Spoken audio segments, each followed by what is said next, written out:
In front of me I have the Xiaomi Redmi Note 15, and I'll be going over unboxing along with a quick look at the device, its specifications, and give you my general opinions about the phone itself.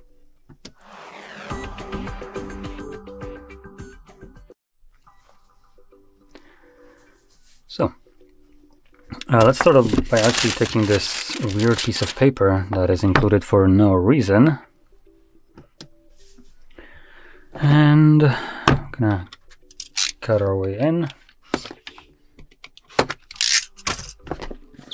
There's just some info right here at the front, which I'll be going over this a little bit more in depth, but we have a massive, now that's not a numerical kind of thing. Massive would be like probably a bit more than that, maybe 10,000, not 5,520, but hey, I guess it's just Xiaomi's opinion that they put a massive battery, and if that's a massive one, then I don't want to know what else they consider massive. Anyway, moving on, we have the phone itself, which looks actually pretty nice. It does have a curved display. If you're a fan of that, that's great. If you're not, I'm sorry to disappoint you. Next, under that we have, oh, it just comes out as a single piece. We have a Type-C to Type-A charging cable. We have some paperwork, as well as a case. Now, do we have the... Oh, we do. The energy rating sticker for 51 and nearly half an hour. Okay, so cool. Let's put this up, and we're going to begin with the display. So, in terms of the display, this is a 6.77 inches in size with a resolution of 1080 by 2392 pixels, which is pretty decent. AMOLED, which is even better, at 120 Hz refresh rate, which is even better, with a massive, no, that's a massive 3840 Hz pull rate, meaning that the display gets refreshed of nearly 4000 times per second to check where your finger is, and then obviously tries to move the UI based on like your slides and whatever. Now the display itself refreshes only at 120, but still that's good. Now next we have the brightness of the display being at 3200 nits, which is also pretty damn good. Now while I'm going to be talking about other stuff, I'm going to quickly set it up just so we can be prepped, so we can see the cameras, as I do want to just capture a couple photos to see how it does. Now, I do want to point out the price of this device before I go too much like further into it. So this device apparently comes at a price of about 300 euros. Now I'm gonna back check this just to be certain. Not 15, 300. Actually, no, it's a little bit, I think, less. 250 would be more like, right? 250. Wait, sorry, that was actually pounds that is listed right here, not euros, right? If I could actually remember which one is which, that would be great.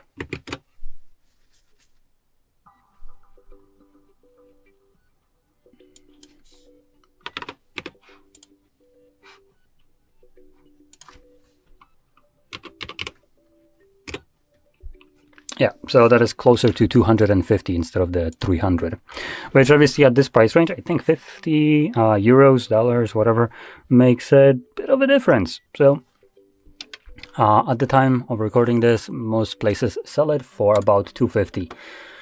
And it's a... is that even a good device for 250? Actually, I kind of know the answer to that, and probably not so much. But it will very depend on what you're looking from your phone. Anyway, let me just quickly finish this up.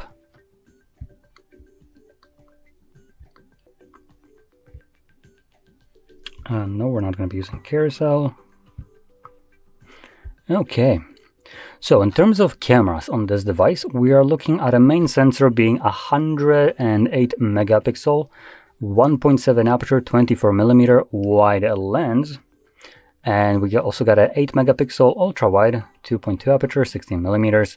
And with those cameras, you can do a 4K 30, 1080p 30, which is kind of a underwhelming recording for 108 megapixels of well, camera that you can utilize. And I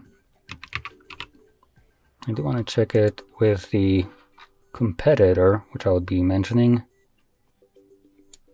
And that actually will be better. Wow. That's not the best kind of beginning for a Xiaomi device, I guess. Which is a bit odd considering they do have a...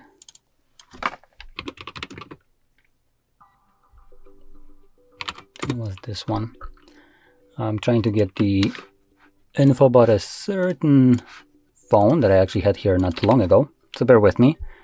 Probably should have prepared that a little bit in advance, but sorry. Okay, so this is a bit more expensive. Okay. But I think it was this one, just to be absolutely certain. Yep, it was. Okay. So, let's get to this. So, with the 108 megapixels, I feel like this phone leaves a little bit more to be desired right here with the camera in terms of just the recording capability of it. Now, photos should be fine, so let's see what we actually get. This is just going to be like a quick snap right here of the amazing mess that I have. There we go. Let's see how that looks like. Now, this is going to use 108 megapixels, but it's not really going to be capturing it with using it fully. It's going to bin it down. So it's going to combine several pixels into one to give you just a lower sized image in terms of resolution and size, but one that just tries to have a bit more fidelity in it. And not really sure if this is such a great photo right here.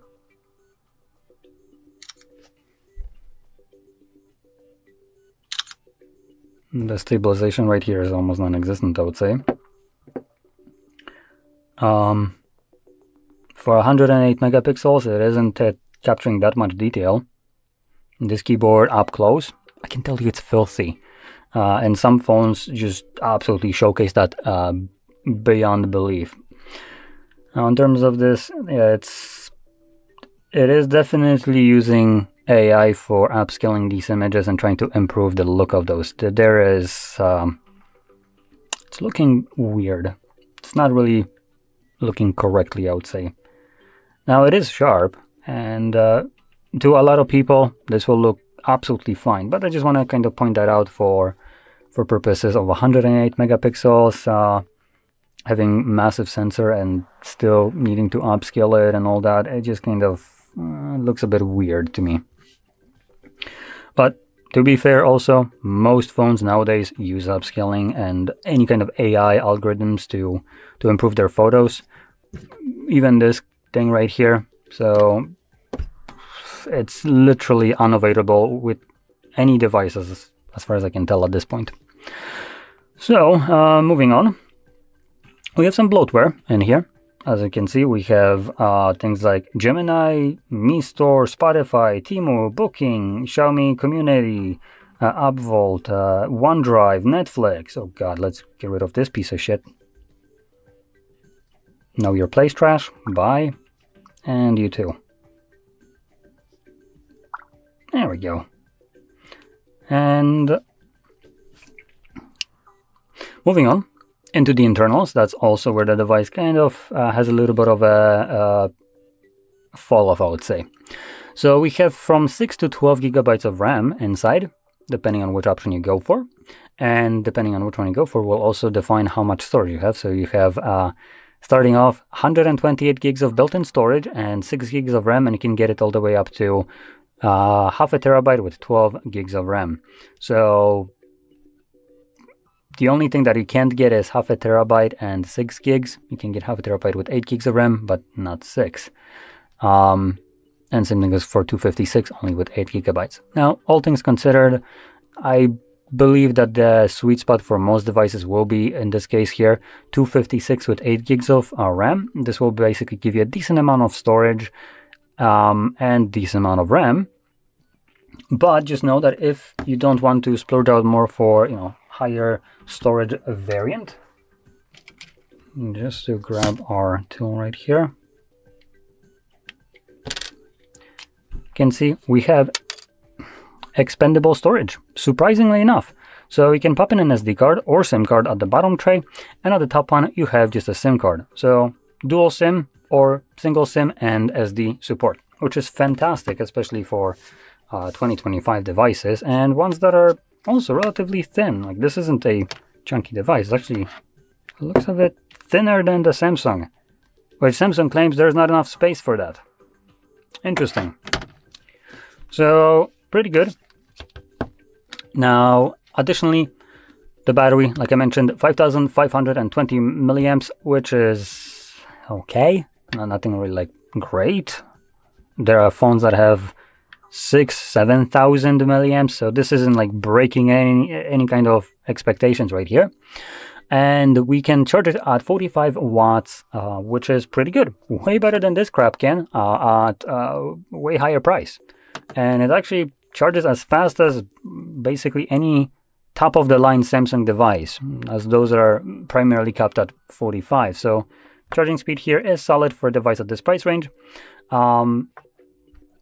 And lastly will be the processor powering this, being the Snapdragon 6, unfortunately, Gen 3. Now, that is a bit of a step down as far as I can tell from the alternative that I'm going to mention just in a second. Once I just make sure that I'm not going to be lying right here.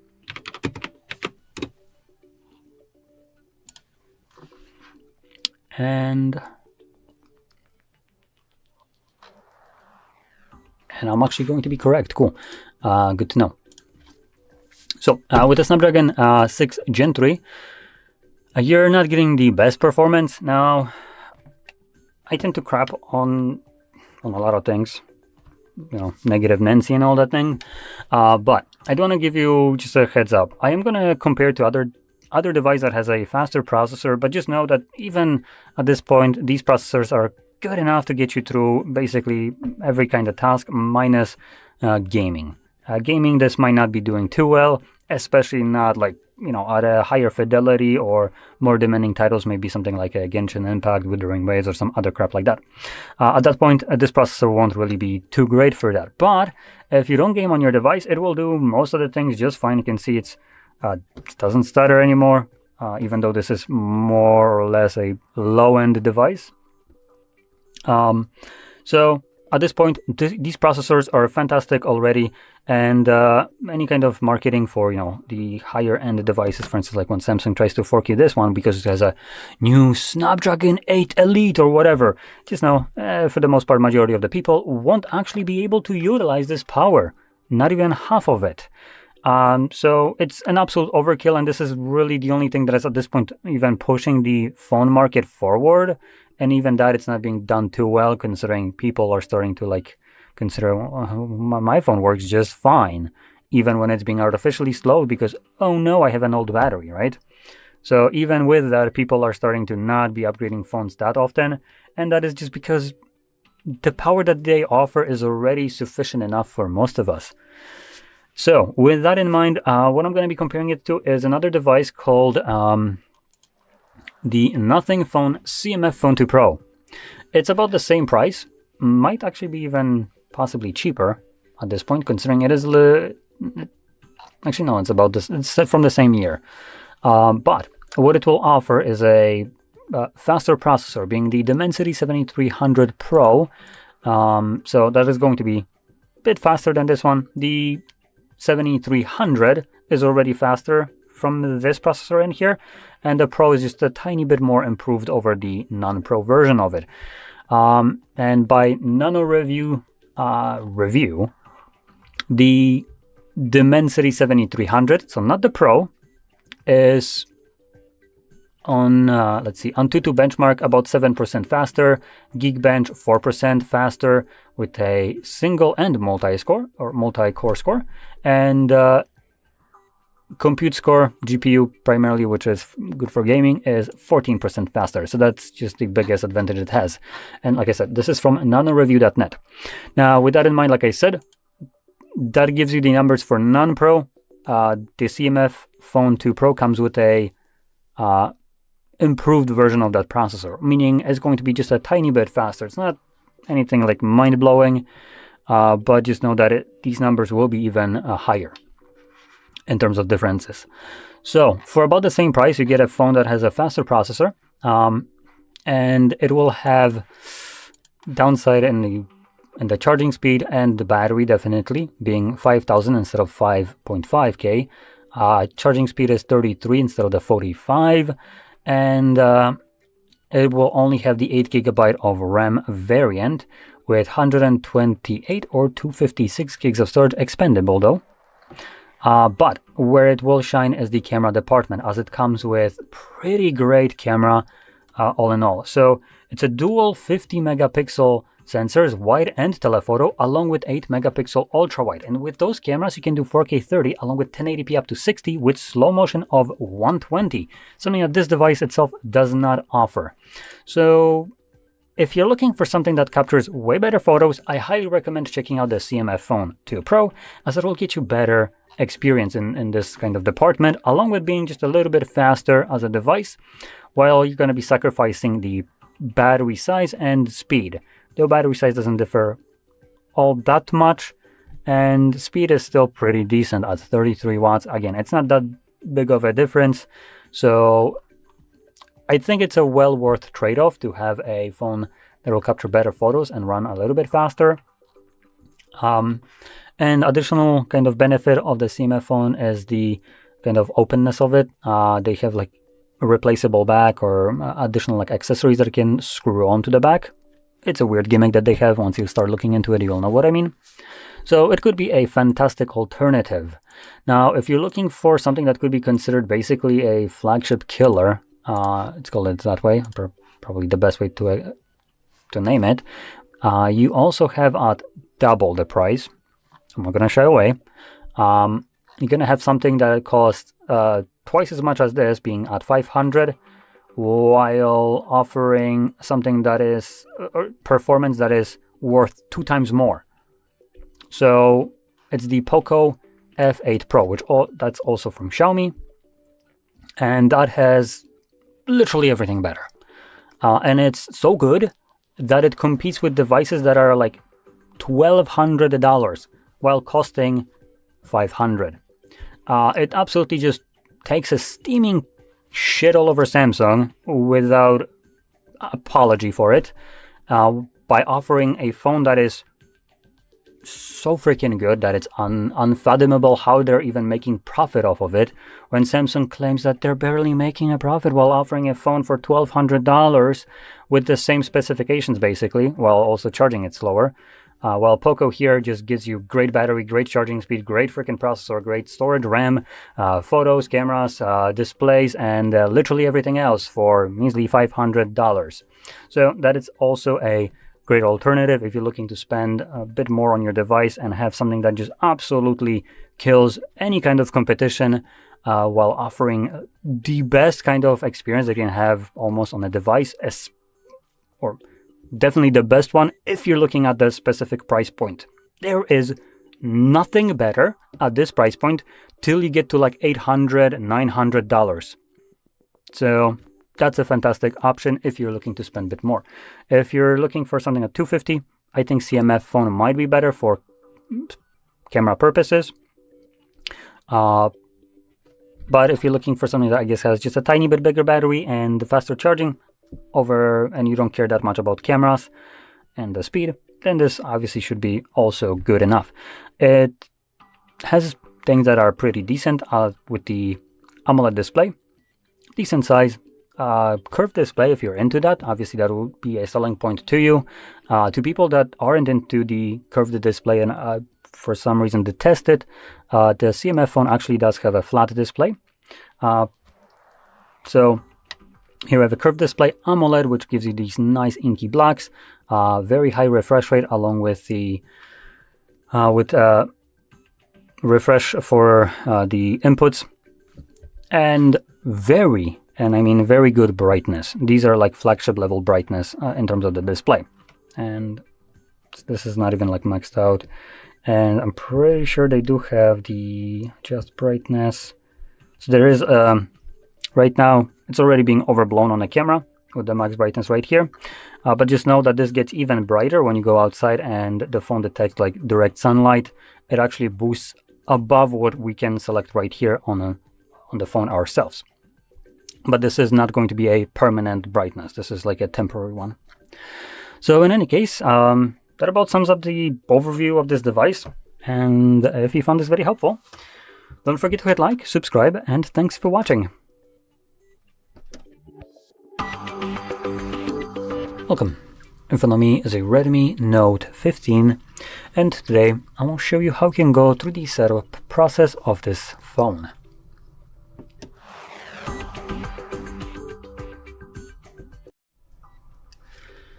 So, when you boot it up for the very first time, you will be presented with the Xiaomi HyperOS screen, where you get to just click on the arrow and then find your desired language from the list. I'll be selecting English, and you can see we have a couple different regions right here. So we have English, Australia, India, UK, US, and well, that's about it. So I am going to be selecting something that isn't part of US or UK, just because God forbid you'd ever be from UK and lose your rights just because you exist, or be considered as a criminal just because you live there. So you know, I'm going to go with probably Australia is bad. You know what, India. At this point, it seems like India is the best place out of these options for English. Now, the reason I'm selecting specifically different regions is because of a idea that I haven't really had the chance to test out and not really know how to go about it, which basically different regions have different laws. So as part of me living in European Union, we have a lot of good consumer rights laws that protect the consumer, not the corporation like US would. So when European Union basically goes out of their way to cram a fist straight up the ass of like someone like Apple, they don't really care that, you know, US will be like, oh, boo-hoo, stop monitoring our companies, right? Because let's be honest, if they're doing something that is shitty, monopolistic, or anti-consumer, we don't really give a shit who it is that it's doing it. We're there to, you know, that fist is going somewhere. So what I presume will be happening, which not really much has happened in this kind of regards yet, but there's more and more happening towards probably this, when a company is forced to change their way they're functioning, which obviously will hurt the revenues, which as we all know, oh please, just not on investors. We can't look bad in front of our investors. They will pull out the funds. Obviously, they will only comply in that specific region, as if they have to lose some revenue in one region or everywhere, obviously they're going to go for just that one region.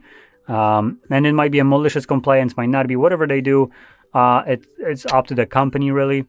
But in this case, they'll be complying in the place where they're forced to comply, and I presume nowhere else. So by selecting some of these regions that aren't part of like US, you could technically fall under them. Now, unfortunately, there's no way for you to, for instance, select something like English Poland, which would be probably one of the better options.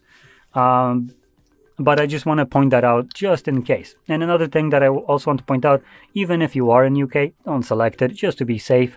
Though might not mean that much, but you might as well, you know, take that extra steps just to maybe try to have a little bit more privacy. As you probably already heard, for instance, from Apple, UK wanted to have back access to the Apple operating system, just so they can spy willy-nilly on everyone that lives in UK without ever needing any kind of subpoena from court or anything like that for this information. They can just, cool, I'm now in your device and I can see all your photos, messages and whatever. Oh, wow, you called this politician a retard. That will be a couple years in prison for freedom of speech. In this case, I presume I would recommend not selecting UK just for that sole reason. And the only reason we know about this even happening is because Apple denied them. But we haven't heard anything more from that. And let's be honest, Apple is still doing business in UK, right? As a government, I'm pretty sure they have a little bit more power than, oh no, they said no, I guess that's it. So imagine this kind of more of an idea. They said no. Well, you're not going to be selling phones in our countries. Okay, you know what? We'll change our mind. Okay, cool. Sign this, and that's a non-disclosure too. So you can't talk about it. Okay. And yeah, it's probably in effect. You just don't know it because it's under non-disclosure.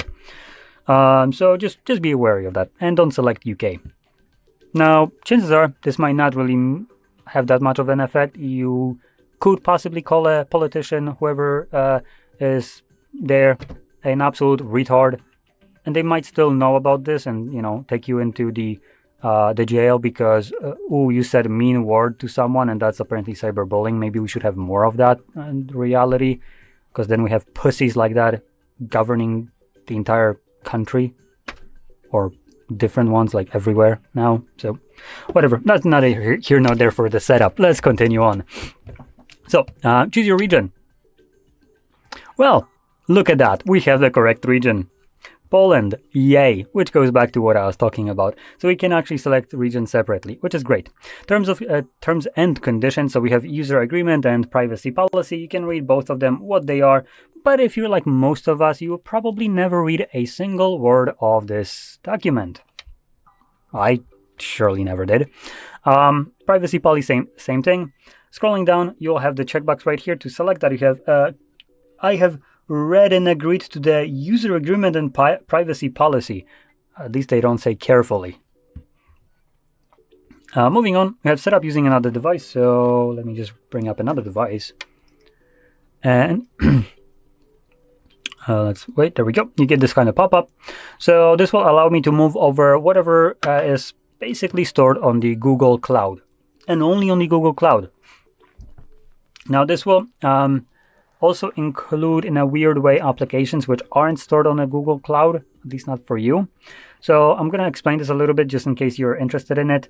I don't recommend using this kind of method of restoring your device from an old one, as the Google one is pretty freaking limited.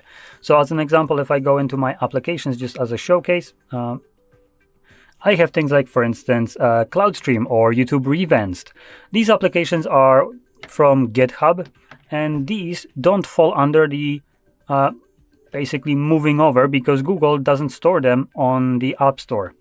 And what it does is basically it transfers over the information, what applications you have installed from App Store, and then tells this device to download them again from App Store, because they were. If something is outside of that store, yeah, go freaking do it yourself then.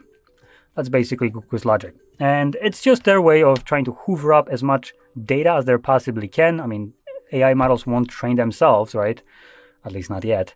So this is just them getting as much information as they possibly can by forcing you to basically have everything on the cloud. Don't do it. It's still shit, even if you store shit on the cloud. So if I remember correctly, this device actually has a specific application to move over data from an old phone, which I will look into once we finish with the setup. So we're going to select skip. Now this will then move us to the insertion of SIM card. This is an optional step. You don't really need to do that if you don't want to, so you can select next. And next will be the connection to Wi-Fi network. Again, completely optional. You don't need to do that. You can also select skip. And typically you would get a pop-up that by skipping both network connections through Wi-Fi or mobile data, you won't be able to sign into a Google account, restore apps and data, get software updates, and have the date and time set automatically. We didn't get that here, but whatever. Now moving on, we have the select a screen lock, so you can choose your screen lock right here. And we have several different methods of protecting our device. Screen lock, which consists of PIN, pattern, or password. And then we have fingerprint and face recognition. Now, if you're planning to use either one of these two, fingerprint or face recognition, you will always be forced to select a screen lock, one of these. And the reason for that is because fingerprint and face recognition are biometrics. Biometrics aren't 100% reliable in terms of unlocking your device, so in the times where your phone has a sissy fit and recognizing your finger or your face just because you got a tiny little blemish on it, you can always rely on a PIN pattern or password, which won't really care too much about your blemishes. Now, if you want, you can also just select a pattern or PIN or password, but you don't need to select fingerprint and face recognition on top of that. Got it. So I'm gonna select one, confirm, and that's it. So my screen lock is now set. Now moving on to the Google services, which are just fantastic little pile of garbage right here. We have location, scanning, sending user and diagnostic data, and lastly install updates and apps. Now, I do have a little bit to say about this, just for information of your privacy, security, and whatever. More like whatever, considering you have none. It's Android. So we have location, scanning, and sending user and diagnostic data. These all kind of cooperate all with each other in a way, if you think about it. So location tries to know where you're located on the map using GPS or Wi-Fi networks, as it's stated right here. So if I turn that off, it also turns off the scanning. So it won't be scanning for Wi-Fi and Bluetooth signals. Great. So with this single toggle, my phone should be now basically off the grid. Like, applications shouldn't know where I'm located or anything like that. Well, think twice, because it still knows that, because I would still be using a mobile network. Mobile network connects to cell towers. Cell towers will relay where my phone is. So that means absolutely nothing right here. So we can also disable send user and diagnostic data, which would kind of fall under the relaying the information where my phone is located based on cell towers, right? That's partially diagnostic data, I would argue, but that's neither here nor there. You're still not off the grid. So you could also be like, you know what? Fine. I'm going to go into airplane mode. I'm going to turn off Wi-Fi, Bluetooth, disconnect, take out SIM card. Yeah, that didn't do shit. You're still found. And just to put that into perspective, if that wasn't the case, we wouldn't have situations where people were committing crimes. That's the best way to describe this. Kind of a bad example, considering in this kind of way, I guess not having privacy might have saved their life, but hey, you might just want to have privacy, not to do some illegal things, right? So in any case, you might take a look at those circumstances where people committed crimes and yet they got found, even though their phone literally had like disconnected from everything, and yet, hey, there it was, still found through some bullshit means, maybe NFC connected to some phone nearby, and then that phone relayed that information where your phone that's supposed to not be connected to anything was, or Bluetooth would be disabled. But there are other ways for the device to basically continuously relay information where it's located. And taking out a SIM card won't really change that. Just to also put that out there, if taking out a SIM card would mean something, then without a SIM card, calling 911 shouldn't be possible. Have you ever tried calling 911 without a SIM card? The call still goes through. There's a reason for that. So I just take these as basically middle finger from Google telling you, yeah, we have these features that you can turn off, but they do nothing. And then lastly is the install updates and apps. Now, if you heard, or maybe not heard, recently Google wanted to implement this protection for the users from viruses. And instead of cleaning their app store, which is filled with that shit, they decided, yeah, we're going to remove the ability to install third-party applications from anywhere else other than Play Store. Kind of a walled-off garden mixed with monopolistic behavior, but whatever. So I'm pointing that out because that's something that would have been forced with an update on your device. But not just any update, because here we have just install updates and apps. Now, you don't have a toggle to turn off anything here. Okay, whatever. You can go into the settings and disable system updates and all that, but that won't affect it. Because what you're actually disabling is just system updates, like Android updates or security patches. What you're not disabling is the background running process called OTA service updates.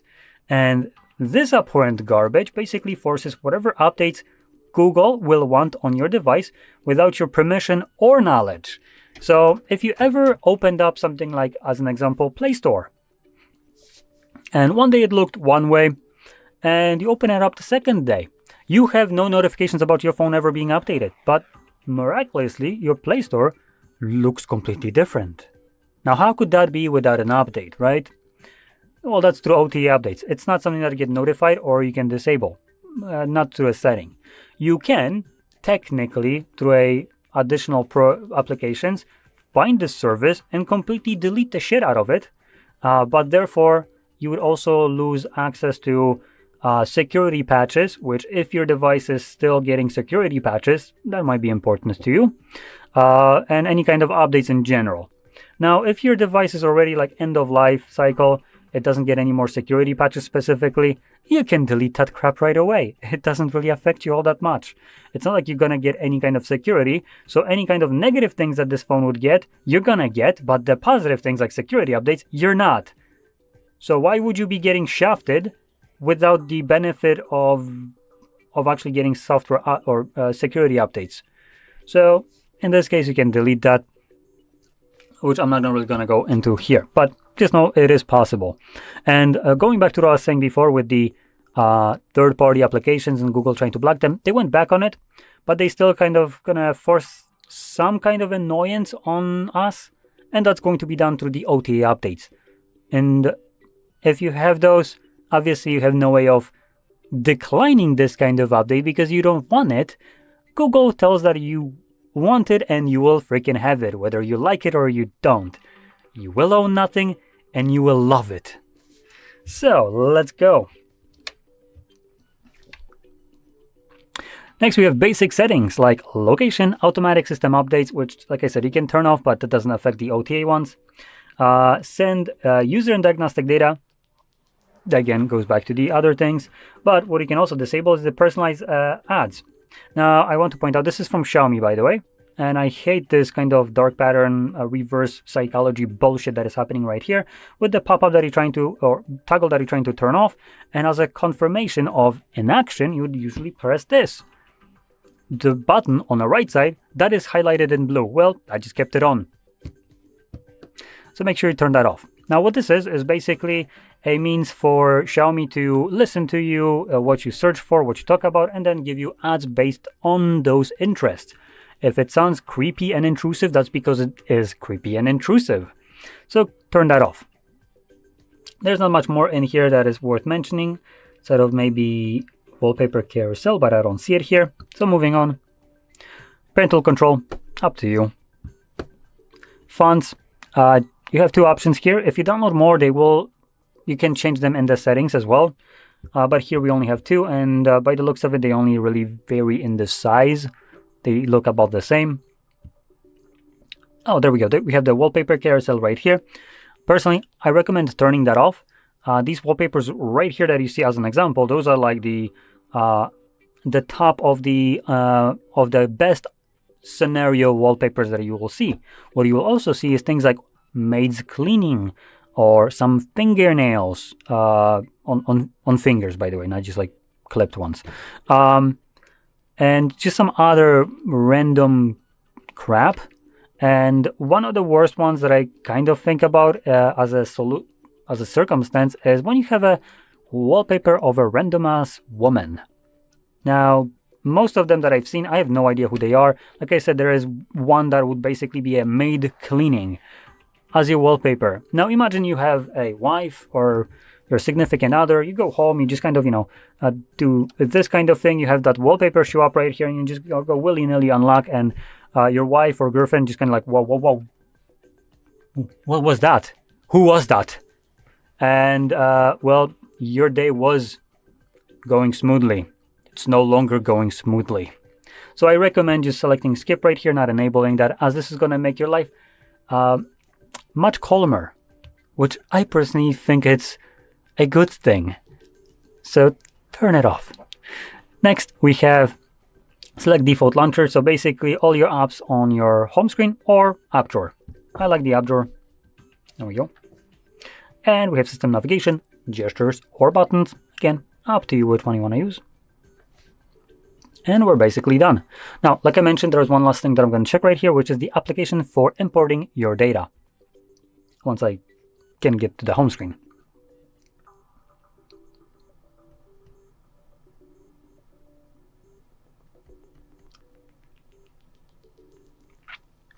Any moment now.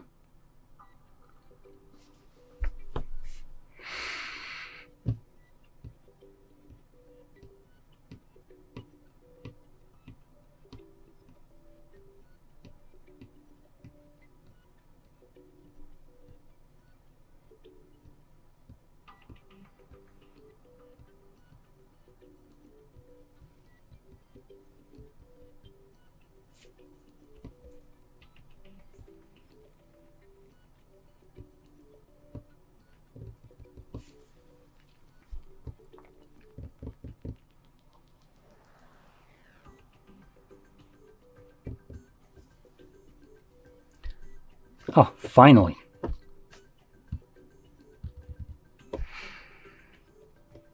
There we go. So let's look at the application that I mentioned. I have no clue where it's going to be, if there is one. System apps, maybe? Ah, there we go. So you would be looking for the Mi Mover. Oops.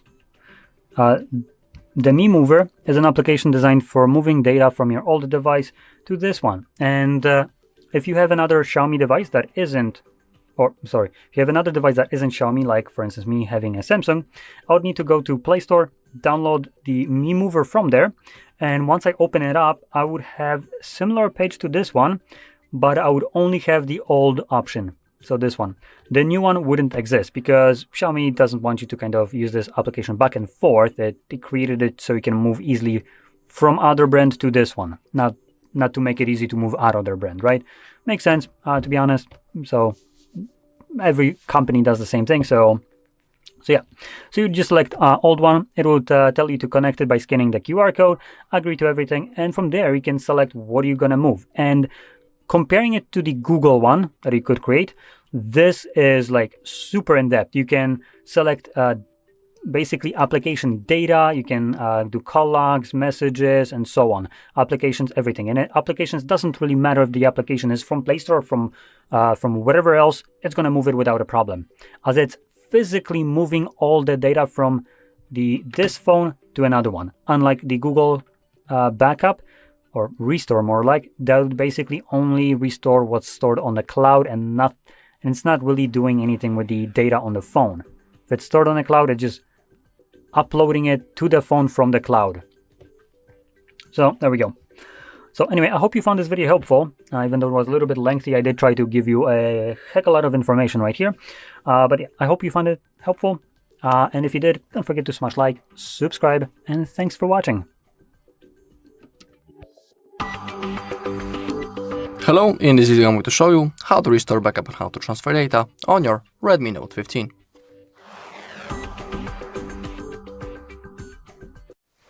Okay, so first I'll show you how you can transfer the data from a previous device into your Redmi. Then I'll show you how you can restore the backup from Google One, from Xiaomi Cloud, and also from your computer. So let's begin.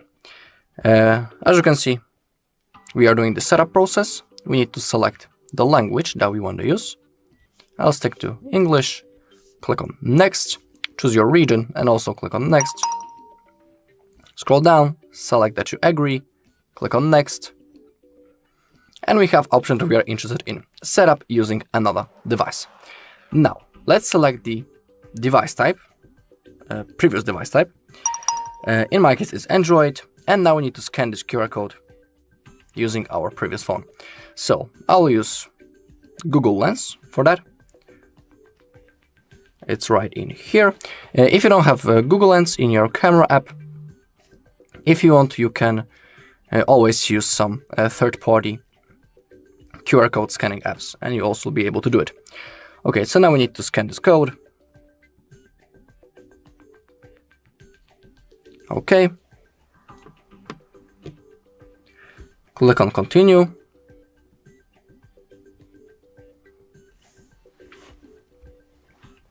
It might take a little bit, so we just need to be patient.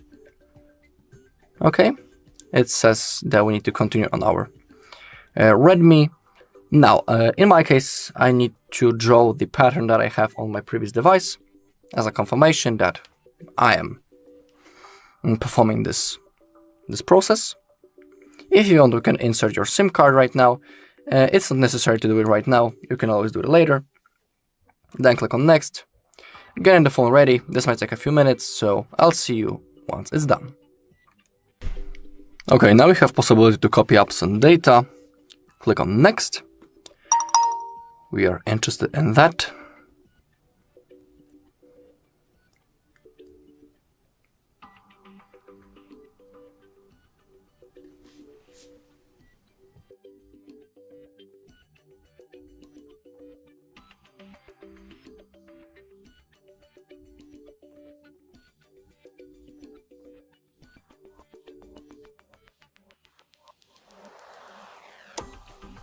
Okay, and now from that list, simply select what you want to copy.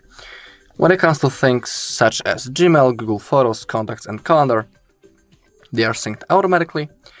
In my case, I want to copy everything except my apps, so I will unselect them. Now, if you have selected everything, click on copy. The process will begin in the background, and now we have a simple setup process. So we can set the fingerprint and also add the face unlock. It's up to you. Remember that if you don't do it now, you always have possibility to do it later in the settings, so don't worry if you don't do it now. Okay, now we have Google Services. Simply scroll down and hit on Accept. Now we have backup options. They are really useful. I always highly recommend turning them on, but it's your phone, it's up to you. Okay, now we need to select our default browser and search engine. I always pick Google Chrome. That's my favorite browser, and Google as my search engine. Okay, now we can continue the setup or leave and get a reminder. I would like to continue. And now we have the feature that will let contacts nearby find and share with us. I'll agree. Okay, now we have the Gemini, which is our personal AI assistant. And in here we can enable the alternative way of turning the Gemini by simply saying, "Hey Google." I'll turn it on. Now we can add our card to our Google Pay. I'll skip it. Okay, in here we can add another email account, change how text displays, and also review additional apps. I don't want any of those things, so I'll click on no thanks.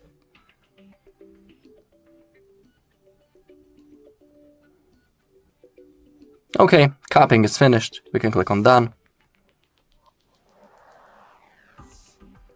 Scroll down, click on next. If you want, you can turn on parental controls. Select your font, default or in Mi Sans. You can also set up your lock screen. I'll skip it for now. Select the default launcher, classic or with the app drawer. I'll stick to classic. Okay, in here we have recommended apps that we can download. I don't want any of them, so I will simply unselect them because most of them are only games. I don't want any of them, so I will unselect them. Okay, select navigation mode, gestures or buttons. If you'd like to use the gestures but you don't know how, you can always click on learn and you'll have a tutorial. Okay, preparing the system. So now we have to wait one last time.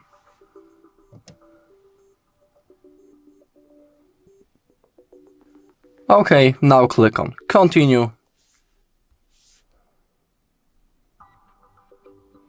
And now we are ready to use our device. Okay, that was the first method. Now I'll show you how you can restore the backup from Google One. Okay, so now let's go straight into second option. And just like I was saying before, again, we are doing the setup process, but this time when you have possibility to set up using another device, we need to click on skip. If you are interested, you can also insert your SIM card right now. It's not necessary. And now we have to connect to a network, so simply select your Wi-Fi and type password to it. then hit on connect. Okay, click on next.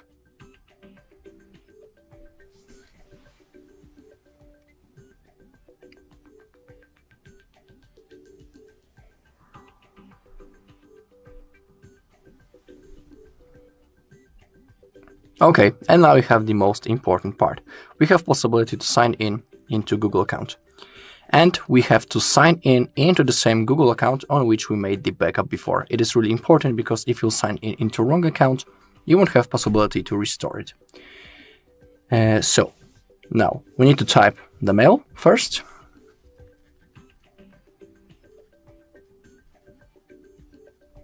Alright, then click on next. And now we need to type the password.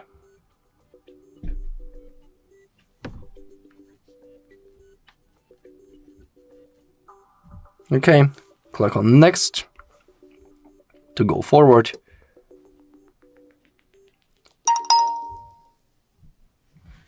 Okay, now also need to verify.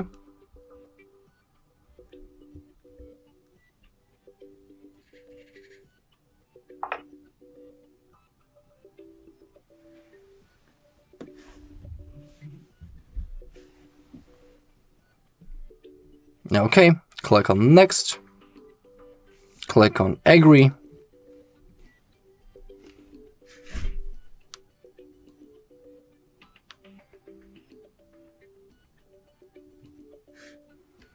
Okay, copy apps and data, of course, click on next.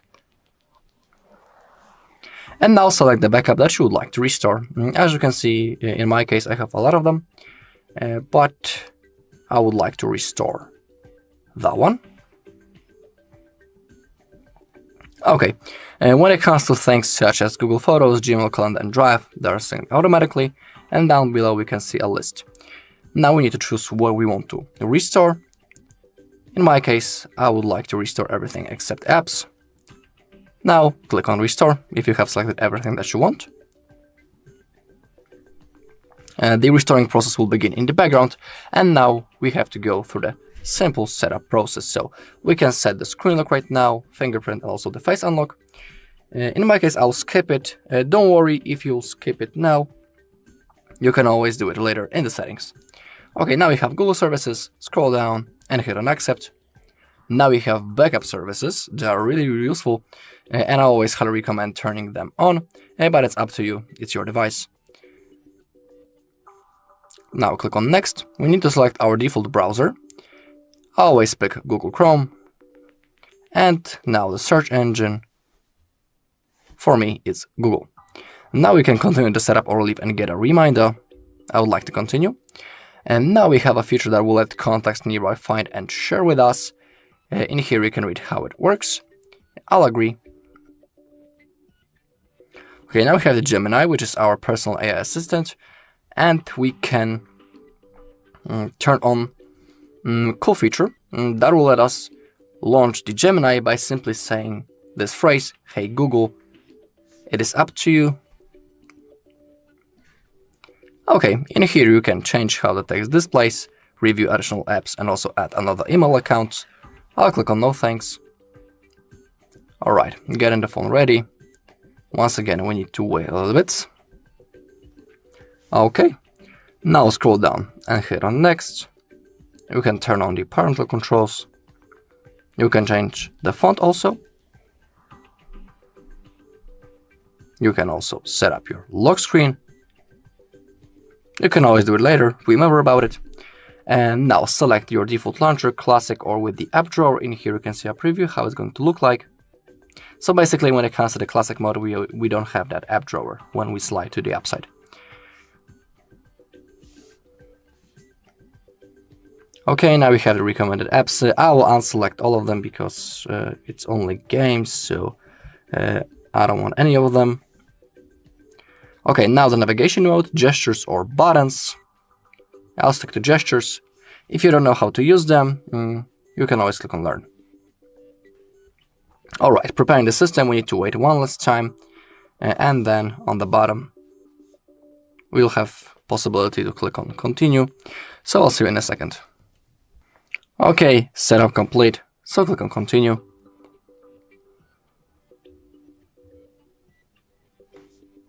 And we are ready to use our device. Also, there's a chance that something might still be installed.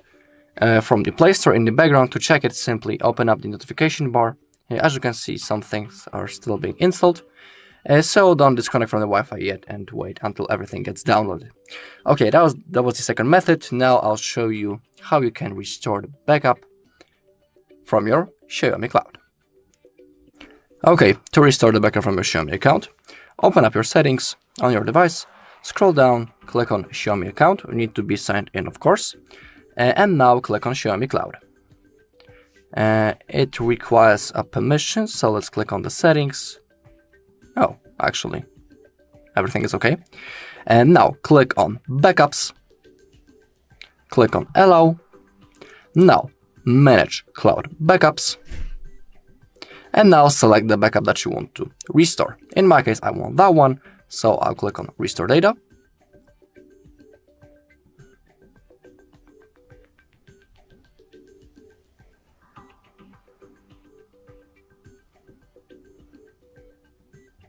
Okay, select the things that you want to restore and then accept it by clicking the button. Okay, the restoring process has started, so I'll see you once it's finished.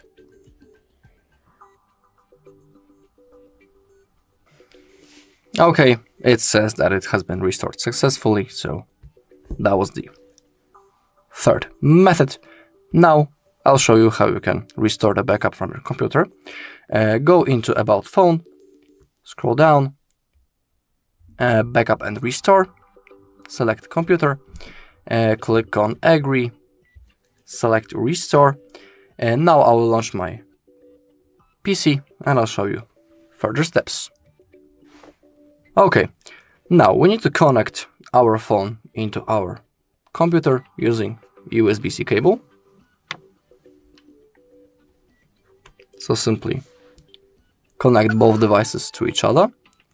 Now on your phone, open up notification bar, click on charging this device via USB and select File Transfer / Android Auto. Now on our computer, we need to open up our File Explorer.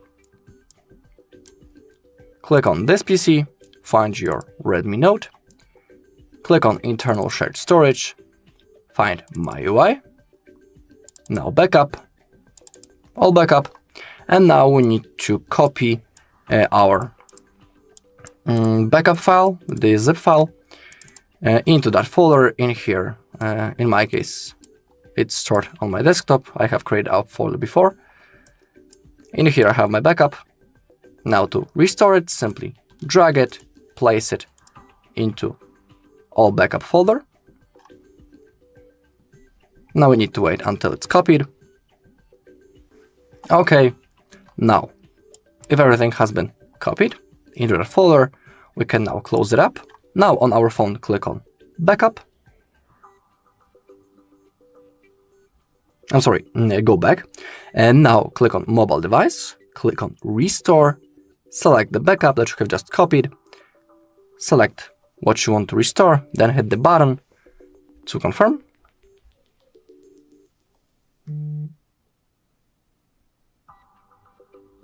And now we need to wait until it's finished.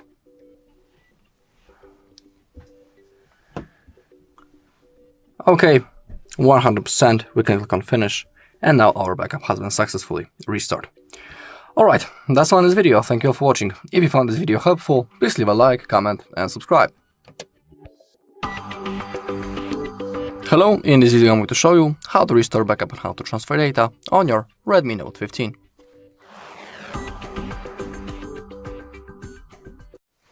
Okay, so first I'll show you how you can transfer the data from a previous device into your Redmi. Then I'll show you how you can restore the backup from Google One, from Xiaomi Cloud, and also from your computer. So let's begin. As you can see, we are doing the setup process. We need to select the language that we want to use. I'll stick to English, click on Next, choose your region, and also click on Next. Scroll down, select that you agree, click on Next, and we have option that we are interested in, setup using another device. Now, let's select the device type, previous device type. In my case, it's Android, and now we need to scan this QR code using our previous phone. So I'll use Google Lens for that. It's right in here. If you don't have Google Lens in your camera app, if you want, you can always use some third-party QR code scanning apps, and you also be able to do it. Okay, so now we need to scan this code. Okay. Click on continue.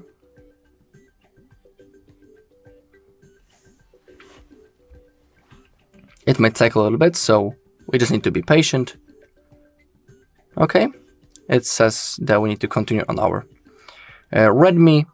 Now, in my case, I need to draw the pattern that I have on my previous device as a confirmation that I am performing this process. If you want, you can insert your SIM card right now. It's not necessary to do it right now. You can always do it later. Then click on next. Getting the phone ready. This might take a few minutes, so I'll see you once it's done. Okay, now we have possibility to copy up some data. Click on next. We are interested in that.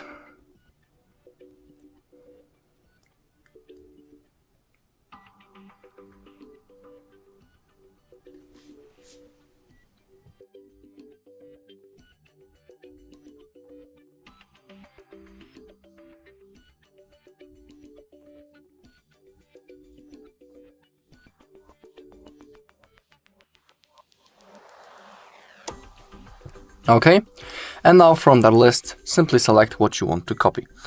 When it comes to things such as Gmail, Google Photos, Contacts, and Calendar, they are synced automatically. In my case, I want to copy everything except my apps, so I will unselect them. Now, if you have selected everything, click on copy. The process will begin in the background, and now we have a simple setup process. So we can set the fingerprint and also add the face unlock. It's up to you. Remember that if you don't do it now, you always have possibility to do it later in the settings, so don't worry if you don't do it now. Okay, now we have Google Services. Simply scroll down and hit on Accept. Now we have backup options. They are really useful. I always highly recommend turning them on, but it's your phone, it's up to you. Okay, now we need to select our default browser and search engine. I always pick Google Chrome. That's my favorite browser, and Google as my search engine. Okay, now we can continue the setup or leave and get a reminder. I would like to continue. And now we have the feature that will let contacts nearby find and share with us. I'll agree. Okay, now we have the Gemini, which is our personal AI assistant. And in here we can enable the alternative way of turning the Gemini by simply saying, "Hey Google." I'll turn it on. Now we can add our card to our Google Pay. I'll skip it. Okay, in here we can add another email account, change how text displays, and also review additional apps. I don't want any of those things, so I'll click on no thanks.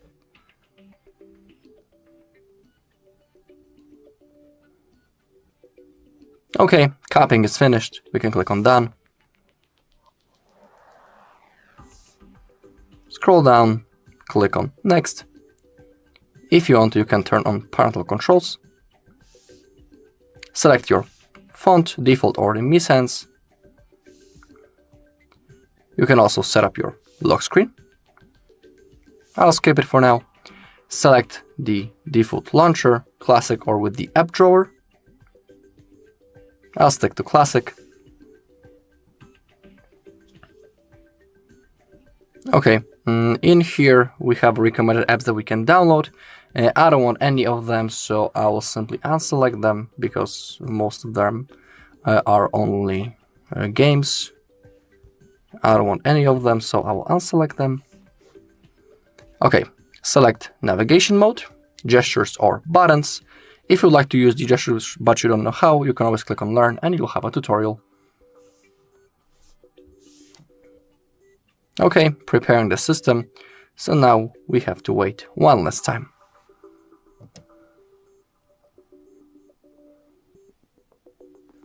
Okay, now click on Continue. And now we are ready to use our device. Okay, that was the first method. Now I'll show you how you can restore the backup from Google One. Okay, so now let's go straight into second option. And just like I was saying before, again, we are doing the setup process, but this time when you have possibility to set up using another device, we need to click on Skip. If you are interested, you can also insert your SIM card right now. It's not necessary. And now we have to connect to a network, so simply select your Wi-Fi and type password to it. Then hit on Connect. Okay, click on Next.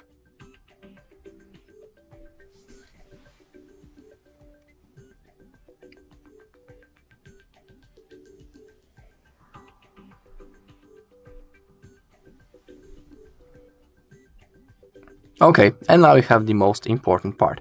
We have possibility to sign in into Google account. And we have to sign in into the same Google account on which we made the backup before. It is really important because if you sign in into wrong account, you won't have possibility to restore it. So now we need to type the mail first.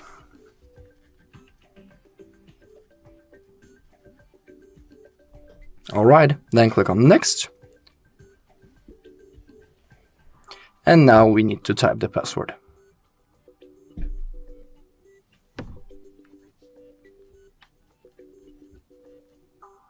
Okay, click on Next to go forward.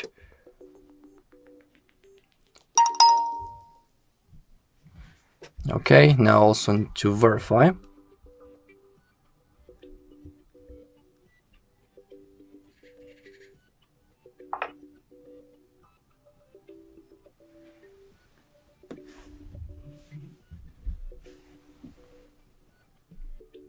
Okay, click on Next, click on Agree.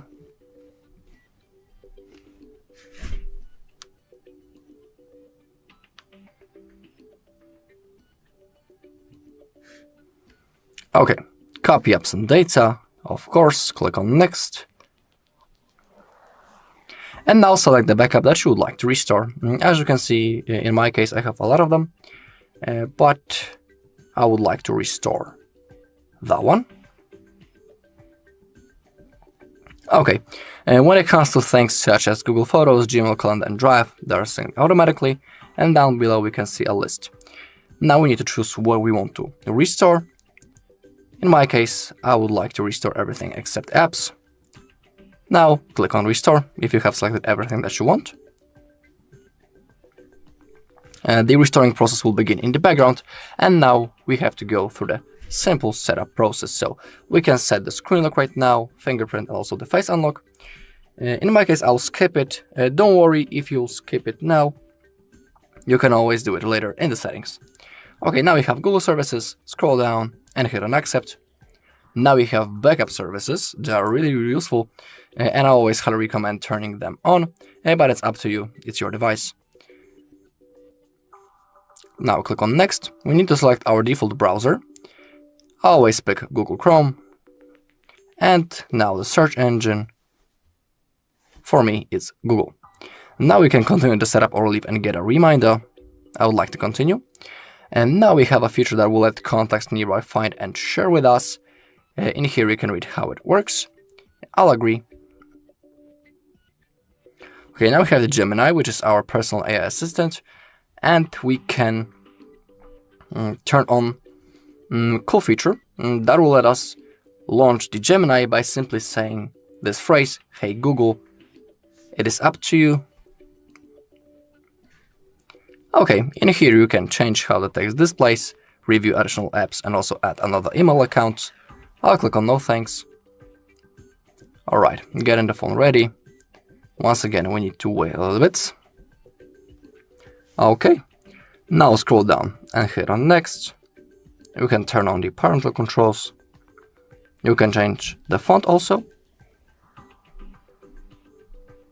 You can also set up your lock screen. You can always do it later, remember about it. And now select your default launcher, classic or with the app drawer. In here you can see a preview how it's going to look like. So basically when it comes to the classic mode, we don't have that app drawer when we slide to the app side.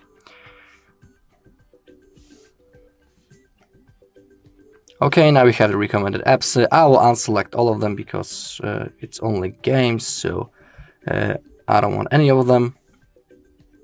Okay, now the navigation mode, gestures or buttons.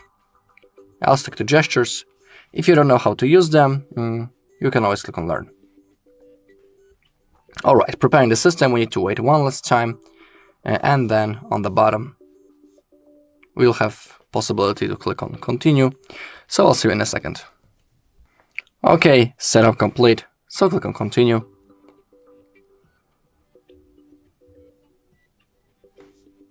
And we are ready to use our device. Also, there's a chance that something might still be installed from the Play Store in the background. To check it, simply open up the notification bar. As you can see, some things are still being installed. So don't disconnect from the Wi-Fi yet and wait until everything gets downloaded. Okay, that was the second method. Now I'll show you how you can restore the backup from your Xiaomi Cloud. Okay, to restore the backup from your Xiaomi account, open up your settings on your device, scroll down, click on Xiaomi account. You need to be signed in, of course, and now click on Xiaomi Cloud. It requires a permission, so let's click on the settings. Oh, actually, everything is okay. And now click on Backups. Click on Allow. Now Manage Cloud Backups. And now select the backup that you want to restore. In my case, I want that one, so I'll click on Restore Data.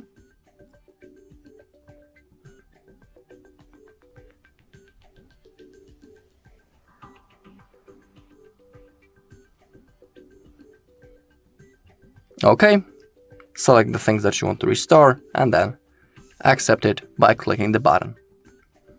Okay, the restoring process has started, so I'll see you once it's finished.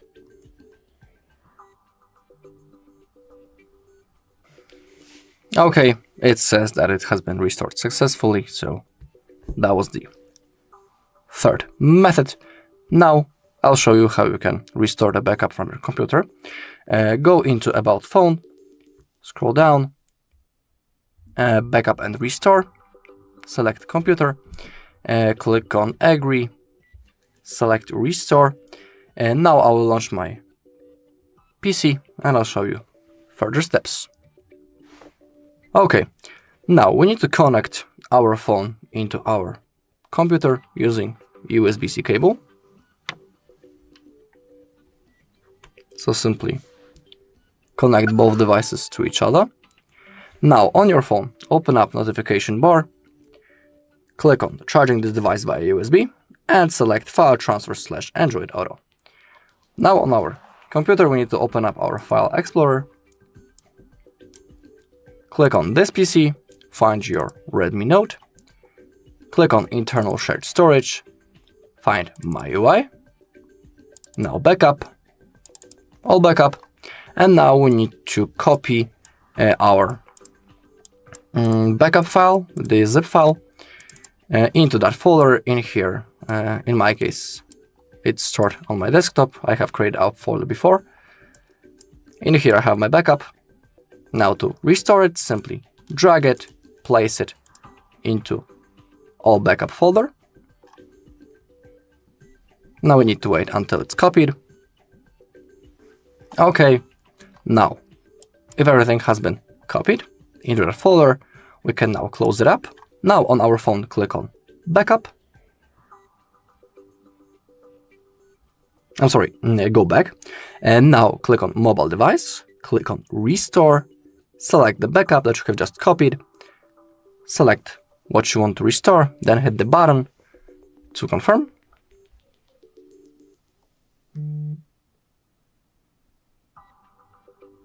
And now we need to wait until it's finished.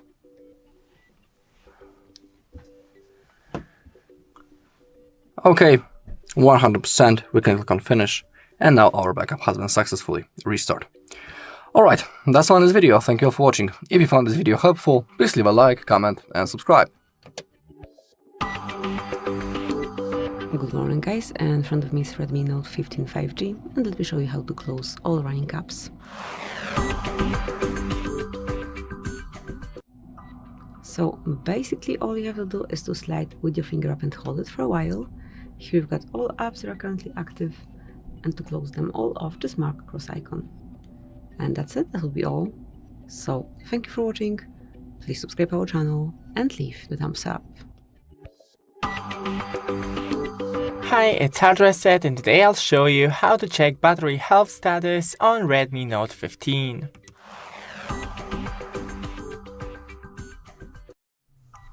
So first, go into the settings, then battery protection, and we have battery health right here, as you can see, 100%.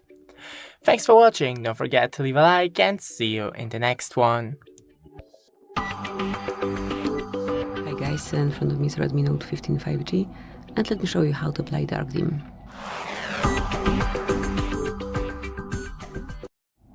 So at first, open the settings, then find and select display and brightness, and here all you have to do is to pick dark mode at the top of the list. As you can see, it is already applied. So that's it, that will be all. Thank you for watching, please subscribe our channel and leave the thumbs up. Hi, it's HardReset, and today I'll show you how to take a screenshot with 3 fingers on Redmi Note 15.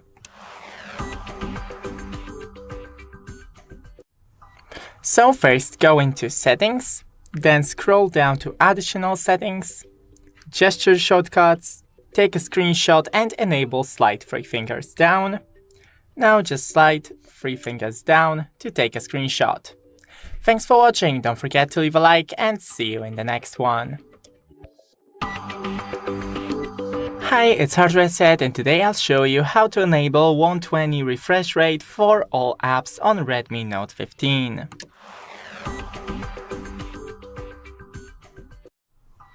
So first, go into the settings and then display and brightness. Scroll down to refresh rate, select custom, refresh rate and 120 Hz. Thanks for watching, don't forget to leave a like and see you in the next one. Good morning guys, and in front of me is Redmi Note 15 5G, and let me show you how to activate the iPad tones. So first of all, let's open the settings, then find and select sound and vibration,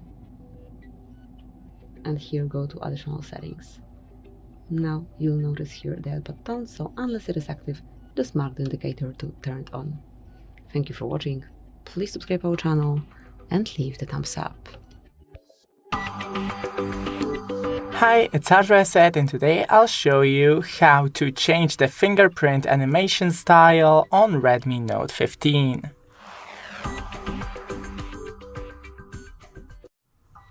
So first, go into the settings, then scroll down to personalization, fingerprint effect, enable fingerprint animation, and here you can choose one. Thanks for watching, don't forget to leave a like and see you in the next one. Good morning guys, today we've got here Redmi Note 15 5G, and let me show you how to change system language on this device.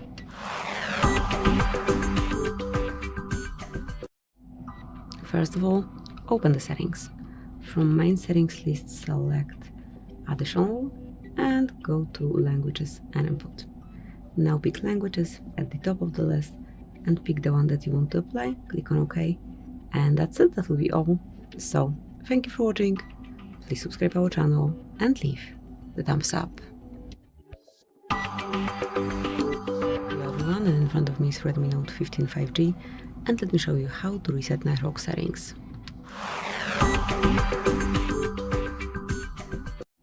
So first of all, enroll the settings, then find and select more connectivity options, and here locate reset Wi-Fi, mobile networks and Bluetooth right here. Click to perform and mark reset settings. Draw your analog pattern, click on OK, and that's it, that will be all. So thank you for watching, please subscribe our channel and leave the thumbs up. Hi guys, in front of me is Redmi Note 15 5G, and let me show you how to activate charging sounds.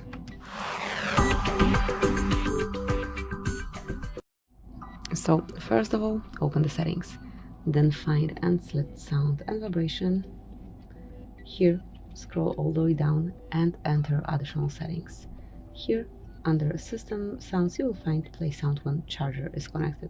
Just mark it here, and that's it, that will be all. So, thank you for watching, please subscribe our channel and leave the thumbs up. Good morning guys, and in front of me is Redmi Note 15 5G, and let me show you how to turn off, how to hide developer options.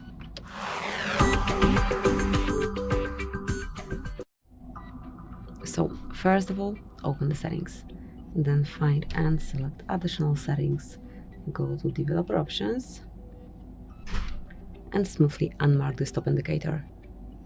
And that's it. As you can see, they are no longer under additional settings. To use them, you will have to unlock them one more time. Thank you for watching, please subscribe our channel and leave the thumbs up. Good morning guys, in front of me is Redmi Note 15 5G, and let me show you how to change screen timeout. So at first, let's open the settings, then find and select lock screen, and here at the top of the list you will find a sleep icon. Just mark it and now pick the period of time after which you want your display to fall asleep. You can pick 15, 30 seconds, 1 to 5 minutes or 10 minutes, however you prefer, and that's it. Right after you click, it is applied. Thank you for watching, please subscribe our channel and leave the thumbs up. Guys, in front of me is Redmi Note 15 5G, and let me show you how to activate automatic system updates.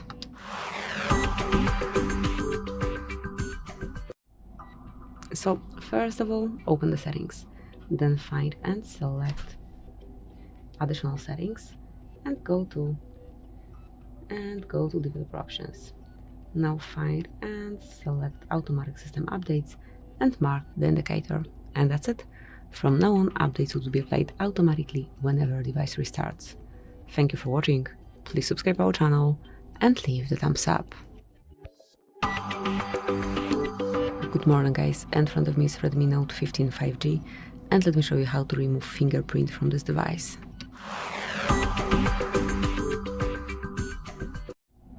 So first of all, enter the settings, then find and select fingerprints, face data and screen unlock, and go to fingerprint unlock. Draw your unlock pattern or pin code, whatever you use, go to fingerprint that you want to remove and mark remove fingerprint. If you truly want to do it, just tap on OK, and that's it, that will be all. Thank you for watching, please subscribe our channel and leave the thumbs up. Good morning guys, in front of me is Redmi Note 15 5G, and let me show you how to activate battery level, current battery percentage in your status bar.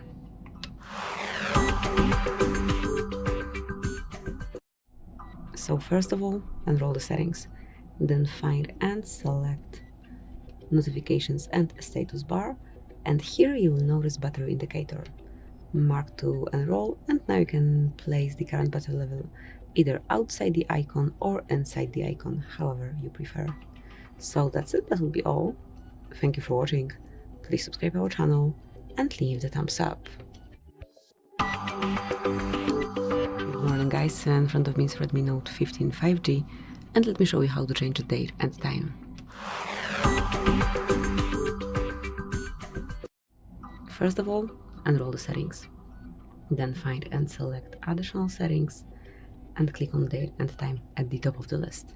So first of all, you need to switch off automatic time to be able to customize both date and time, and now pick the particular one and smoothly pick the date and time that you wish to apply. So that is all, that's it. Thank you for watching, please subscribe our channel and leave the thumbs up. Morning guys, in front of me is Redmi Note 15 5G, and let me show you how to activate OTG connection.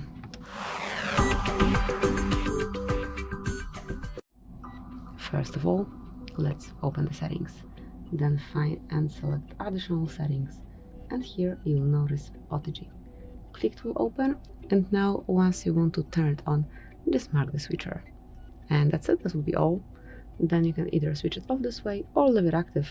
This will be turned off automatically after 10 minutes of inactivity, of being idle. So that's it. Thank you for watching.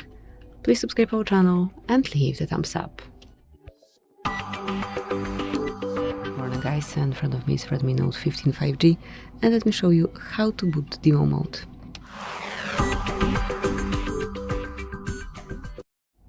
So first of all, enroll settings. Then find and select additional settings and go to developer options. If you cannot find developer options right here, just take a look on our tutorial how to activate developer panel. So once you are here, just scroll down, and here you've got demo mode. Just mark it here, tap on turn on, and that's it. From now on it is active. Whenever you want to quit demo mode, just unmark the indicator. Thank you for watching. Please subscribe our channel and leave the thumbs up. Good morning guys, in front of me is Redmi Note 15 5G, and let me show you how to reset app preferences. So first of all, open the settings, then find and select apps, then mark more icon and select other settings. Here you'll notice reset app preferences, just mark it, and if you truly want to reset all preferences for disabled apps, disabled app notifications, default applications for actions, background data restriction for apps, or any other permission restrictions, just mark reset apps. And that's it, that will be all. Thank you for watching. Please subscribe our channel and leave the thumbs up. Good morning guys, in front of me is Redmi Note 15 5G, and let me show you how to check total screen time on this device. So at first, enroll the settings, then find and select digital well-being and parental controls. Here we've got some basic data, basic statistics, but if you'll tap in the middle of the screen again, you will find more details like notifications received, times opened. Also, you can check app by app and check it then daily or hourly, however you prefer. So this is it. This is how you can keep track on time spent on screen. Thank you for watching.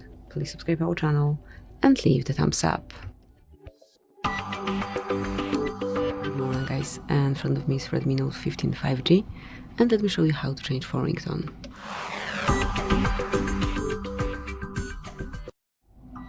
First of all, enroll the settings, then find and select sound and vibration.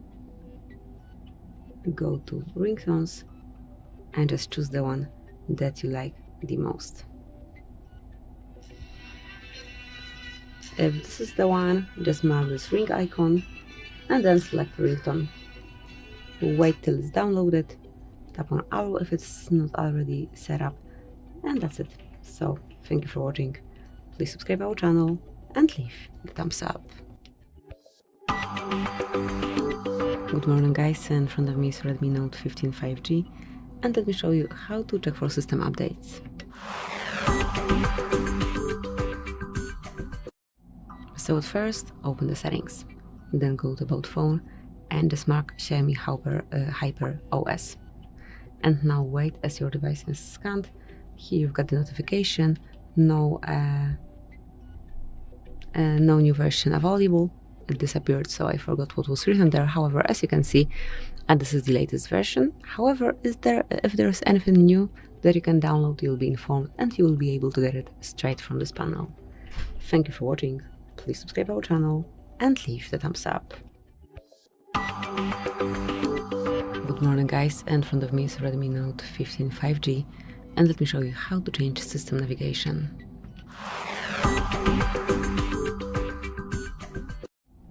So first of all, enter the settings, then find and select home screen.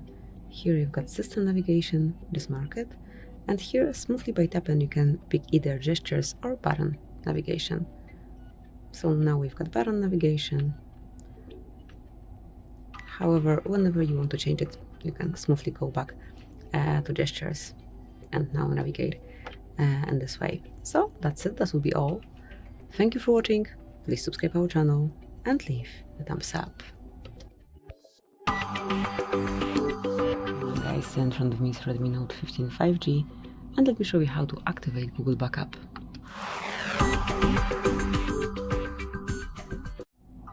So at first, open the settings, then find and select About Phone and go to Backup and Restore.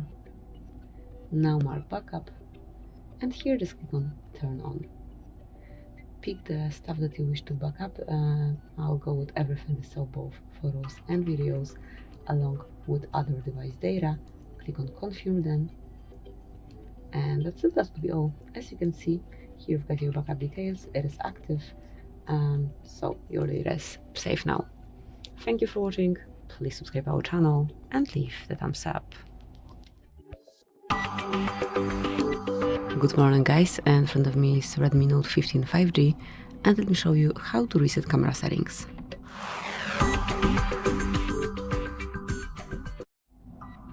First of all, just open your camera app. Now enroll more options and click on Settings. Scroll all the way down under General,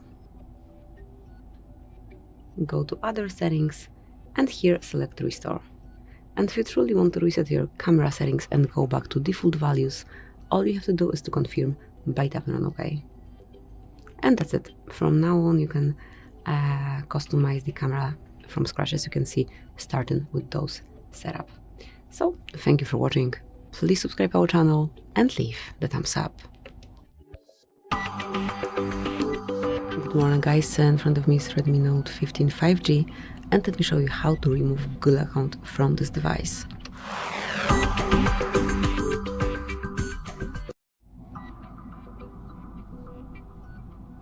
So, if you wish to remove it, just enter the settings, then find and select additional settings, go to accounts and mark your account.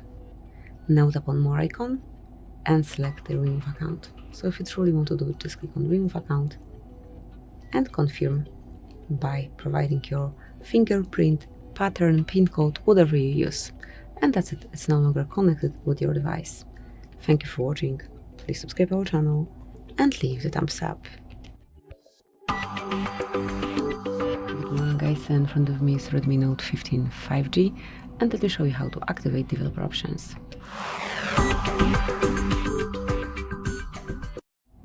So first of all, enroll the settings, then enter About Phone, and here you will notice OS version.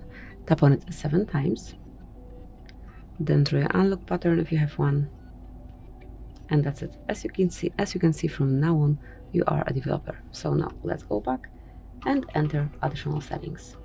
Here you can find developer options now, right here. Tap on it and you can smoothly use them. So just scroll, pick anything you want to change, anything you want to customize, and smoothly do it. Thank you for watching. Please subscribe our channel and leave the thumbs up. Guys, in front of me is Redmi Note 15 5G, and let me show you how to clear browsing data.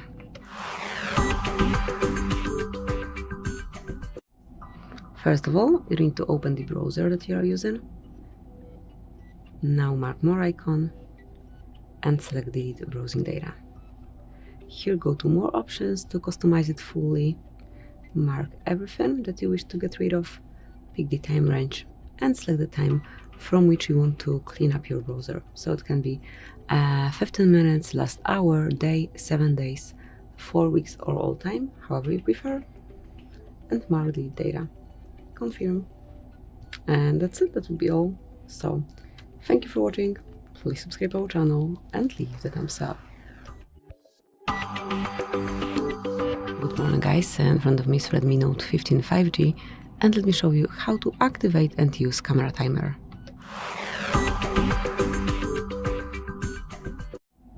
So at first, let's open your camera app. Once you're in photo mode, just enroll more options, and here you'll notice timer.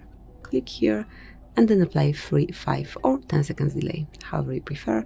Now just tap on camera shutter and the photo would be grabbed after selected time. To switch the timer off, just enroll and this bar again, mark timer, and click this off icon. And now the photo will be cropped right after you click. So this is it. Thank you for watching. Please subscribe our channel and leave the thumbs up. Good morning guys, in front of me is Redmi Note 15 5G, and let me show you how to locate serial number.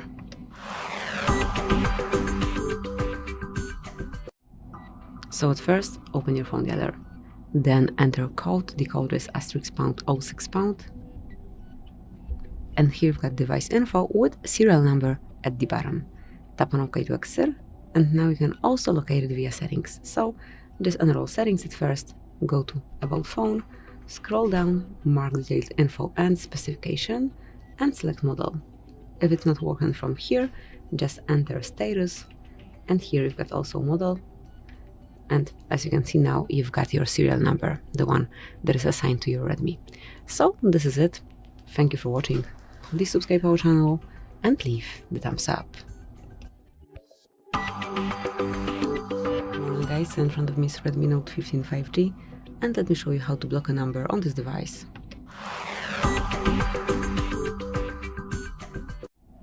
So at first, open your phone dialer, then mark more icon and go to settings.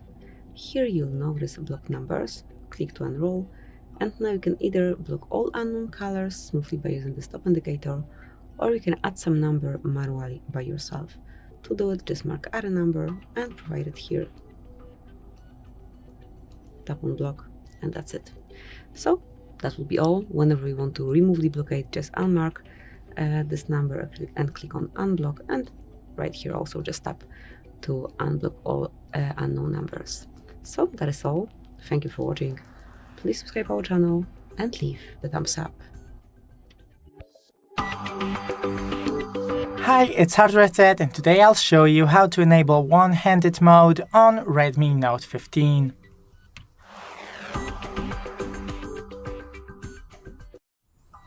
So first, go into the settings, scroll down to additional settings, here one-handed mode, and enable it.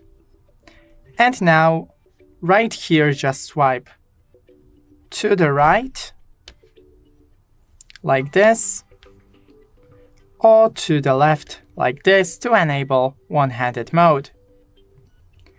And when you're in the one-handed mode, to exit it, just click somewhere right here, or swipe from the bottom of your phone. Thanks for watching, don't forget to leave a like, and see you in the next one. Good morning guys, and in front of me is Redmi Note 15 5G, and let me show you how to switch off Google personalized ads. So if you wish to get rid of Google ads, Google personalized ads, just enter the settings, then find and select Google, pick all services and mark ads. And now you can either reset advertising ID, so it will just reset the current operations, like those that have been so far, and based on which you got those ads. But you can also delete it fully. So however you prefer, you can either reset it or delete advertising ID.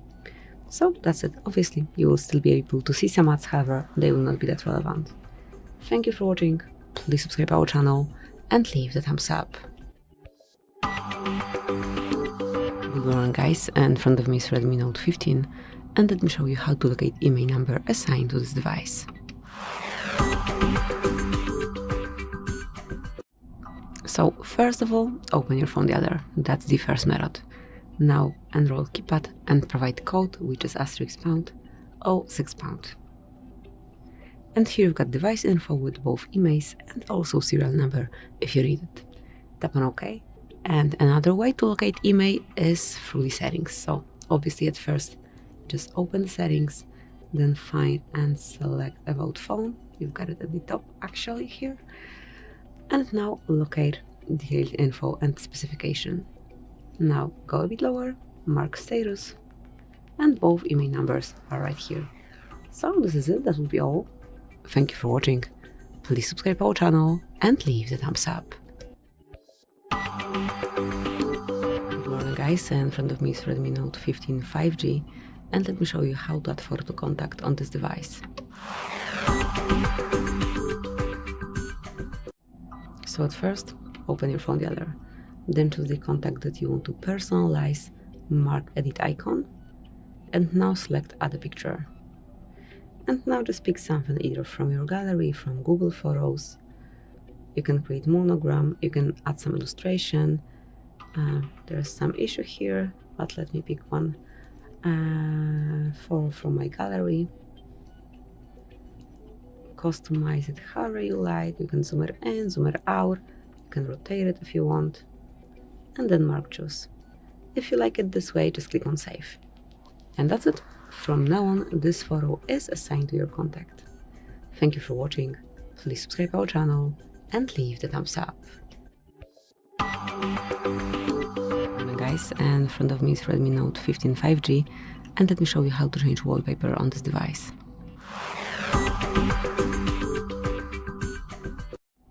So at first, enroll the settings, then find and select personalization, and here just pick the album from which you want to select your new wallpaper. It can be one from system wallpapers, one from editor's picks, online wallpapers, then also themes and so on. But let me choose, for example, this one. If you like it, just tap to see it on both home and lock screen. If you like it, just tap on apply, and then decide if it's for your lock screen only, just your home screen, or both of them. I'll go with the third option. And that's it. As you can see, wallpaper is applied. Here it is. And you can also see it on your lock screen. Thank you for watching. Please subscribe our channel and leave the thumbs up. Good morning, guys, and in front of me is Redmi Note 15 5G, and let me show you how to add a fingerprint.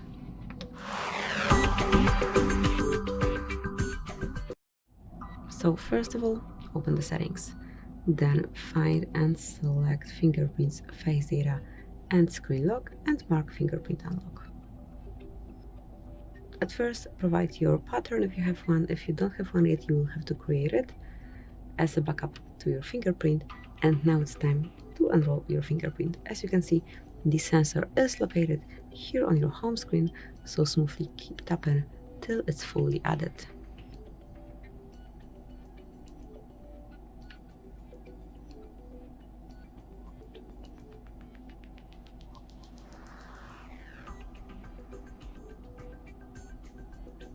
And mark done. And that's it. From now on, you can unlock your device with this fingerprint only. Thank you for watching. Please subscribe our channel and leave the thumbs up. Hi guys, in front of me is Redmi Note 15 5G, and let me show you how to perform a virus scan.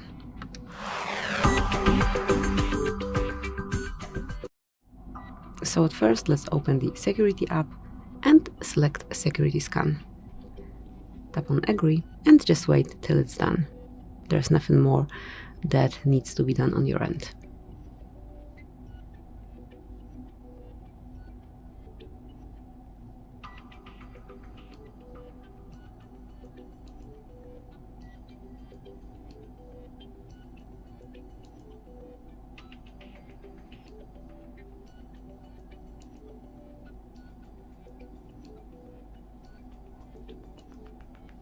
And that's it. As you can see here, I've got the info. In my case, everything looks good. So just go back and use your device in a normal way. However, if there is any threat detected, you will be informed and you will be able to remove it right from this panel. So that's it. That will be all. Thank you for watching. Please subscribe our channel and leave the thumbs up. Morning guys, in front of me is Redmi Note 15 5G, and let me show you how to allow unknown sources.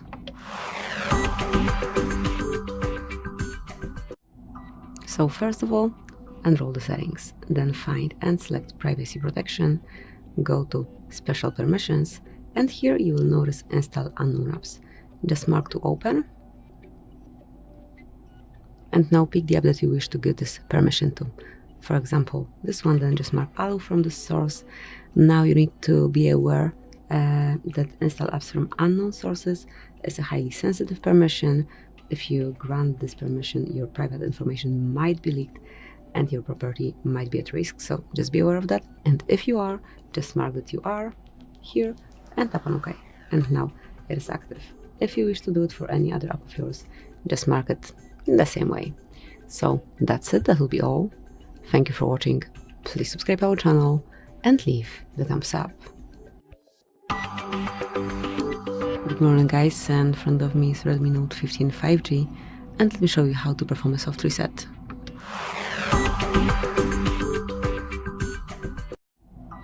So, if your device is stuck for some unknown reason and there's nothing you can do, the best way to try to fix it, the first step should be factory reset. Not factory reset, but a forced restart of this device. Factory reset is actually the last option you want to do. So, to perform a soft reset, just tap on power button along with volume up button, tap and hold. Keep holding for around 10 seconds.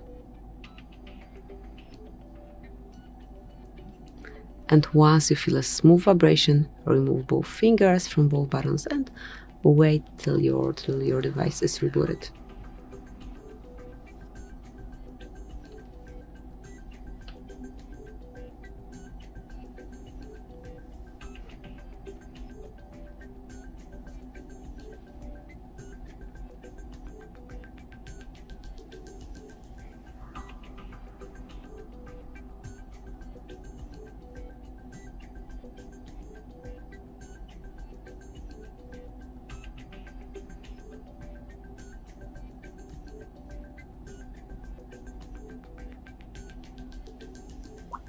And that's it, that will be all. So, thank you for watching, please subscribe our channel and leave the thumbs up. Hello, in this video I'm going to show you how to reboot Redmi Note 15.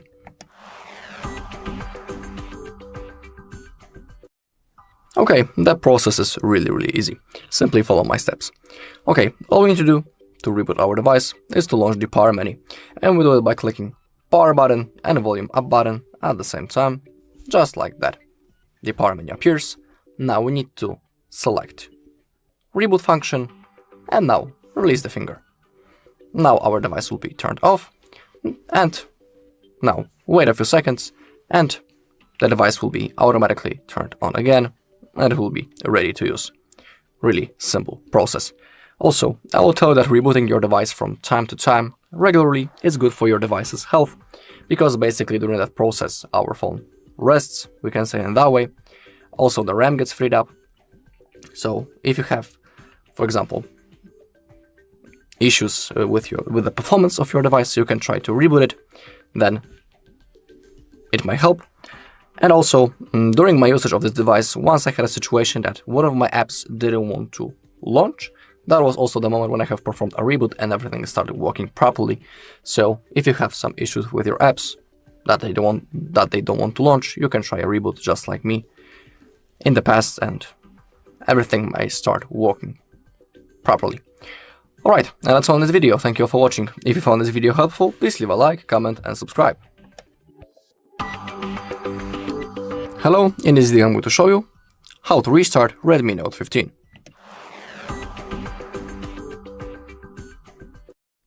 Okay, we have 2 methods how we can restart our Redmi. I'll show you both methods.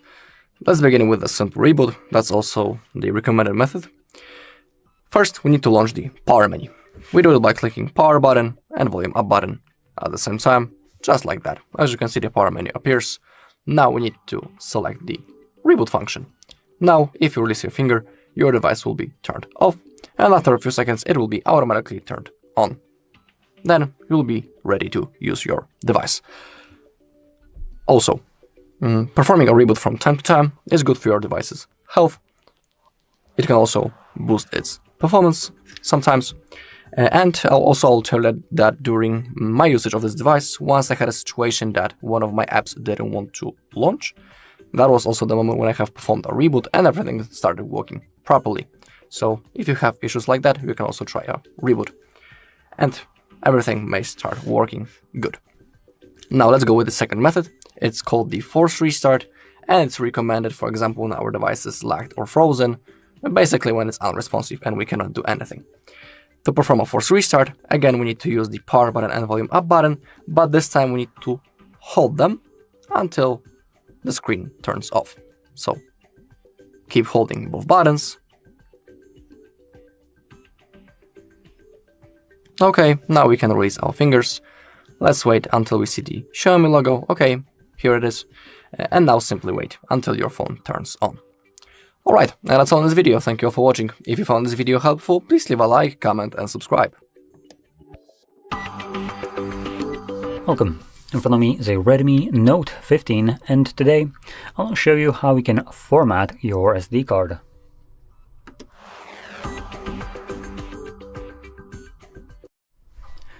So, to get started, we're gonna navigate into our settings, and in here I'm gonna be looking either for storage or about device, the most logical place to keep storage. So in about device you will find storage. You can click on it and this will take you to the actual storage settings. Now first thing you will see is the phone storage, so the one that is built into the device. So we're going to swipe down and you will find SD card. Now for me it says Samsung SD card, as that's the brand of the card that I have. For you it might just say some SD card, whatever name, or simply SD card. Whatever it is, it's just a list that is right here. Now from here you want to select format SD card. This will get you a quick message: format this SD card. Now the Samsung SD card, okay, this first message is irrelevant. It tells you that you need to do it, you don't. But the second one will matter, which is the formatting will erase existing content on the SD card. To avoid losing content, back it up to another SD card or device. So if you store anything on your card that you would like to maintain, make a copy of it, back it up to something. Once you've done so, you can then format it. And you can just do that by selecting format SD card. As you can see, this immediately jumps to doing so and should be right about done. Oh, there we go. So once it's done, it gives you a message as a notification. You can just click done right here and you can see it's already ready to go. Formatted, ready for storing again. Now, with that being said, I hope you found this very helpful, and if you did, don't forget to hit like, subscribe, and thanks for watching. Welcome. In front of me is a Redmi Note 15, and today I will show you how you can boot this device into recovery mode.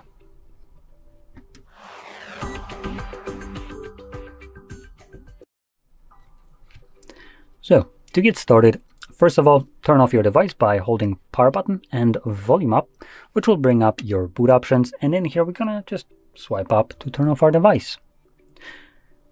Give it a moment, and we're going to now hold power button, and I believe it's going to be volume up. Take a grain of salt, I don't exactly remember, so we're going to test the first one, power volume up.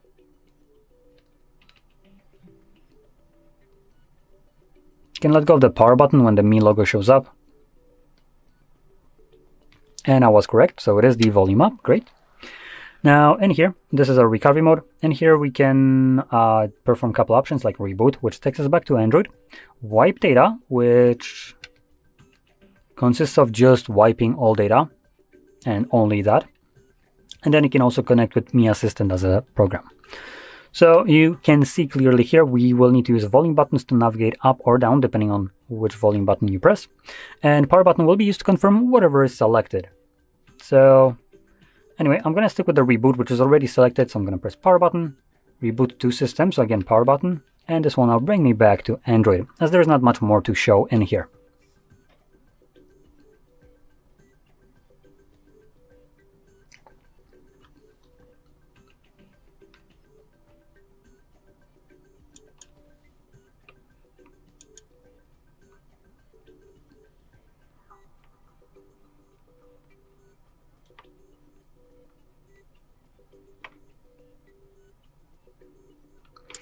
And as you can see, we're now back in Android.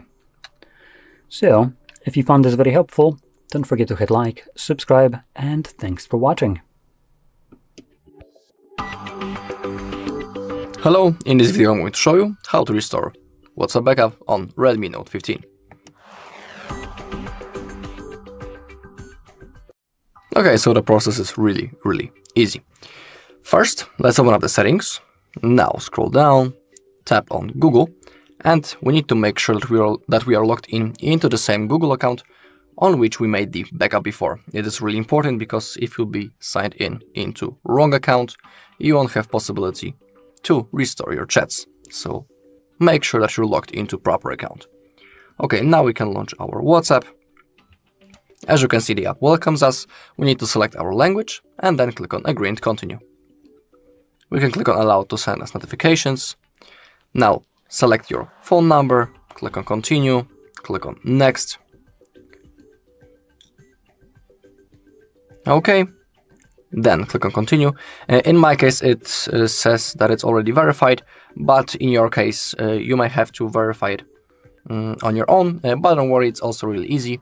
You will have two options. You'll be able to use the missed call function or the code from the SMS message. Simply select the mode that you want to use.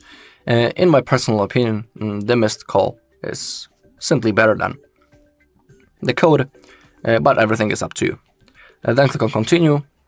Now click on Continue once again. Click on Allow. Okay, and now select Restore from Backup. Click on Continue. Okay, and now our chats are being restored. In my case, it won't take long because I don't have many messages.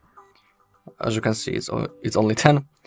But now we can see that everything has been successfully restored. Click on Next. In here you can type your name and also change the profile photo if you're interested. Click on Next once again. Okay, and now as you take a look, everything has been successfully restored. Normal messages, photos, and also videos. Alright, and that's all in this video. Thank you all for watching. If you found this video helpful, please leave a like, comment, and subscribe. Hello, in this video I'm going to show you how to create a backup of your WhatsApp chats on your Redmi Note 15.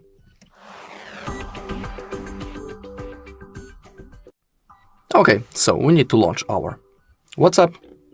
Once we are here, we need to click on those three dots in the top right corner and now open up the settings. Now we need to find Chats, scroll down and click on Chat Backup. Okay, first we need to select our Google account. Simply tap on it and select the Google account on which you would like to store your backup, because our WhatsApp backup will be stored in the cloud of our Google account. It's basically called Google One, the cloud, of course. So simply select your Google account. If you're not logged into any Google account, you can simply click on Add Account, and then you'll have to sign into Google account. Now down below we have the automatic backups. As you can see, currently this option is turned off, but we have other modes such as daily, weekly, monthly, or only when I tap backup. So let's say that in my case I would like to use the monthly mode. Now the backup will be automatically made each month and I don't need to do this manually. Pretty convenient and comfortable feature, so if you want you can pick between those modes on the screen. Okay, let's also include the videos in our backup. If you're interested, you can also enable to backup using cellular, it's up to you. And on the bottom, we have end-to-end encrypted backup. It's like an extra security feature. It's not necessary to turn it on, but if you'd like to, in here you'll be able to create a unique password that you'll need to type in the future if you want to restore your chats. But be aware that if you create that password and when you forget it, you won't be able to restore your chats. So simply, if you choose to create it, don't forget it. But just like I'm saying, it's not necessary. Okay, also we need to make sure that we have some free Google storage space. As you can see, in my case I have a lot. And now click on Backup button to start the process. It might take a little bit, everything depends on how many messages you have. In my case I don't have many messages, so it won't take long. Basically it's already finished. We can take a look on the last backup, we can see the hour. So it's like a confirmation that everything went successfully. Down below we can see the size of our backup. Now everything is stored in the cloud. Alright, and that's all in this video. Thank you all for watching. If you found this video helpful, please leave a like, comment and subscribe. Welcome. In front of me is a Redmi Note 15, and today I will show you how you can insert SIM and SD card into this phone.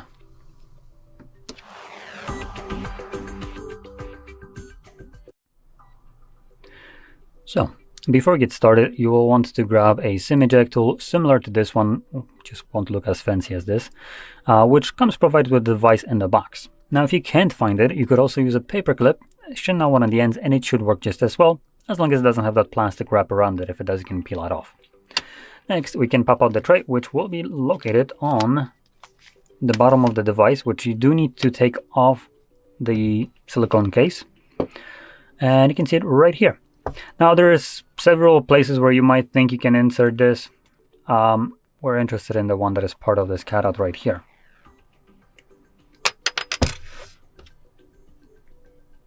There we go. So right over here, you want to push that in.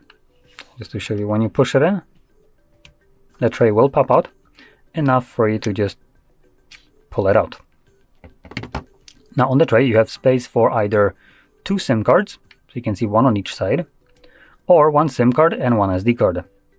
Now when you're planning to use dual SIM, you'll just grab one of these cards and flip it to the bottom tray, the bigger one, and you would place your SIM card like so. So sideways, you can see. Make sure it is clipped in place correctly. It should not be protruding nor falling out of the tray. But I'm planning to use one of each, so I'm going to flip it to the other side. And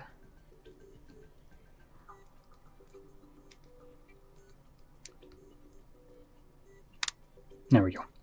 So again, you want to clip it in correctly. Again, just like before, it shouldn't be falling out of the tray if you flip it upside down, and it should be laying flush on it.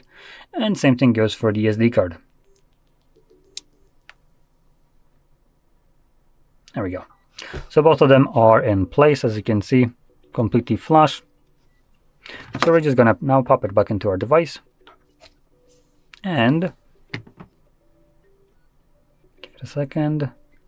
There we go. You can see that the SIM card is now working, as it's telling me to confirm my SIM card PIN. Once I do so, this unlocks my SIM card, and the SD card should be already working, which we probably have a notification here. Yep, there we go, it just showed up. So SD card is also working. So that's how you insert SIM and SD into this phone. Now I hope you found this video helpful, and if you did, don't forget to hit like, subscribe, and thanks for watching. Hello, in this video I'm going to show you how to reset Redmi Note 15.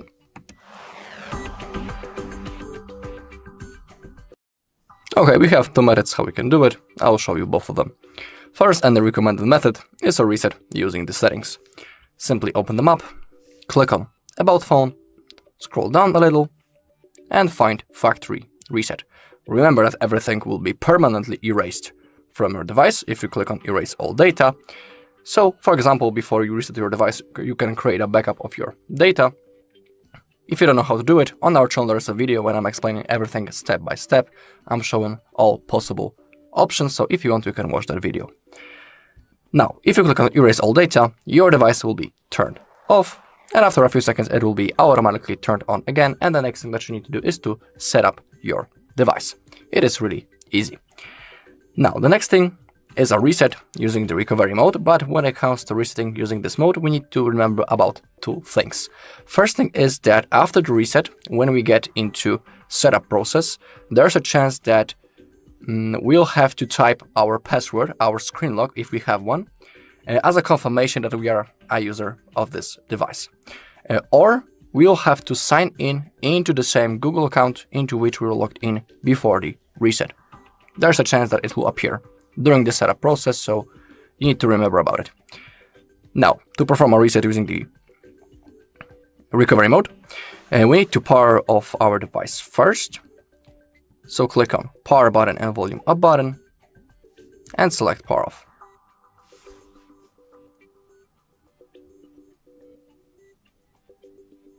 Okay, and now we need to hold Power button and Volume Up button at the same time. So keep holding both buttons. If you see the logo, release the finger from power button, but keep holding volume up. And now we're in the recovery mode. To move around this menu, we use the volume keys. To navigate, select Wipe Data. Now confirm by clicking Power button. Again, wipe all data. Remember, everything will be erased, so it's good to have a backup. Again, wipe all data, confirm, select Confirm, click Power button.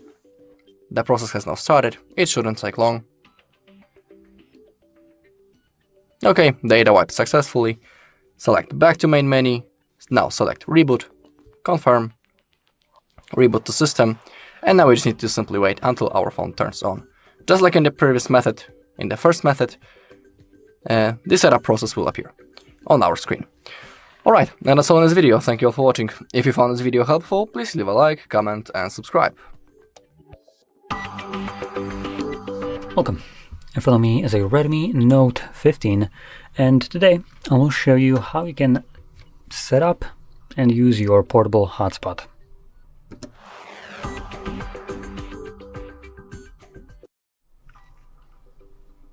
So, to get started, you will want to swipe down from the top right side of your screen, right over here, like so, and this will bring down your toggles. Now, obviously, we're looking for the hotspot toggle, which looks like it's not added by default, unless I'm very blind, but I don't think I am that blind. So we're going to click right here on this edit button. Keep in mind, I can see labels right here, but by default you won't. So if you want to also see the labels in the first swipe, under edit they're just visible by default, but if you want to see them all the time, you can check the checkbox right here, and this will show you also in the notifications.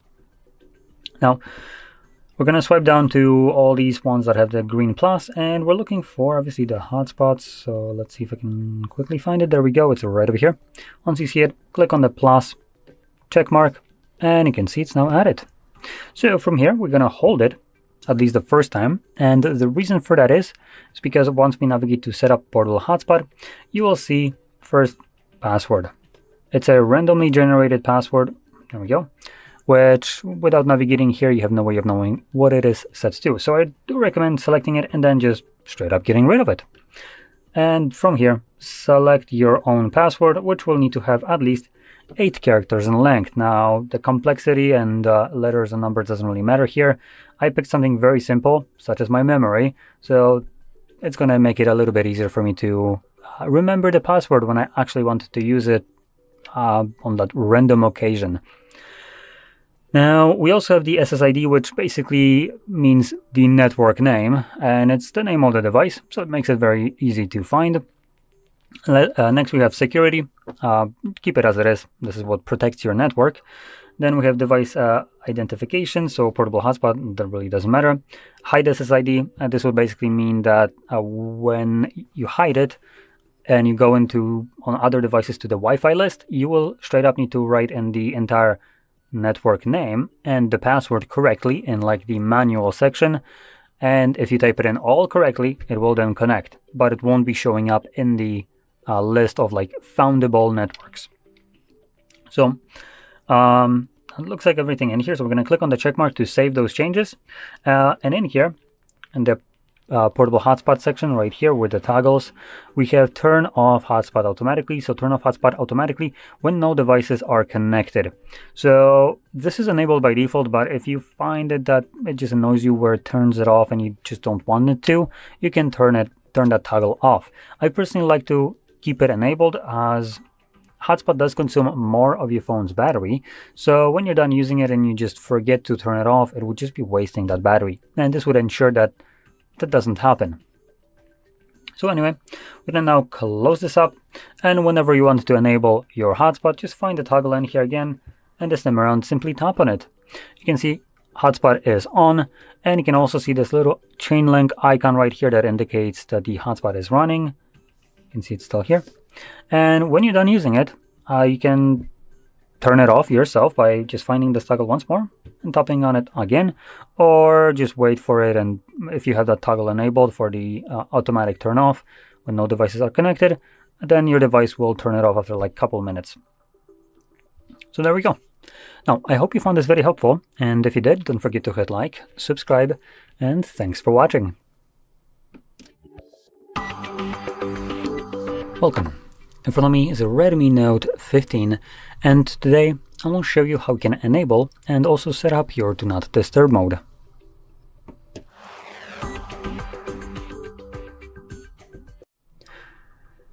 So, to get started, you will want to swipe down from the top of your screen.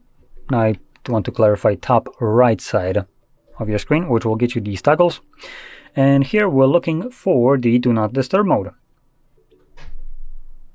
which looks to not be added by default. Now, if it's not added by default, you can click right here on the edit. Now you might need to first scroll all the way to the bottom to see it. When you click on edit, we're going to scroll down, and all these toggles with the green plus next to it are ones that we can add to that list. So let's find our Do Not Disturb mode, and I can see it right here. It's labeled here as DND. So we can just click on this plus, it gets added. Now I want to also add one little info. These toggles that are added when we do this will normally not have the labels. It will just be an icon. So for Do Not Disturb mode, you're looking for a moon icon, but you can see I do have these labels. So if you want to have them as well, you can click on the edit and toggle this switch right here at the very top. This will make these labels visible right here. So anyway, once you have this mode added right here, before you tap on it to turn it on, I recommend holding it. And this will quickly take you to the settings where you can customize how the mode will function. Now, we don't have too much options right here. So going over the very limited amount that we have things like notify about calls, and we can select that we can get notifications about anyone, contacts, favorites, or no one. And we also have the toggle below that, notify about repeated callers. So if someone calls you twice within a 15-minute period, they will bypass whatever you have selected right here, as long as obviously this is turned on. If it's off, it won't be effective. So if you select that, you have none. So technically, you are not going to be notified about anyone calling you, no matter what. If you turn that on, if they do call you twice within a 15-minute period, you will be notified, at least the second time. Now, another thing in here is the schedule turn on timer. So we can add a rule right here. Usually there's one pre-made. I'm not sure if there is one by default on this phone, but usually there is. But in any case, you can create one here. You can name it whatever you want. You can select the start, end time, and then the days to repeat through. Once you make it, create it, or edit it, you can either turn it on if you were editing it, but if you created one, it automatically becomes enabled like this one did. So right now, I wouldn't need to do anything else. The device will now turn on this Do Not Disturb mode for me at 11 p.m. and it will turn it back off at 7 a.m. And this will happen every single day. At least that's how I set it up right here. But obviously you can change the settings to have different times and days of the week. And you can have multiple different schedules running at the same time. Now, let's go back and we can now close this up once you set it all up. And whenever you want to use this mode manually, you would just find this toggle, simply tap on it. Tells you DND is now on right here. This does disappear, but it does retain that little moon icon right here, so you are aware that it is right now enabled. Once you're done using it, important, you will need to remember to turn it off. And you can do so obviously by finding this toggle once more and tapping on it for the second time. If you don't remember about this, this mode will run indefinitely in the background.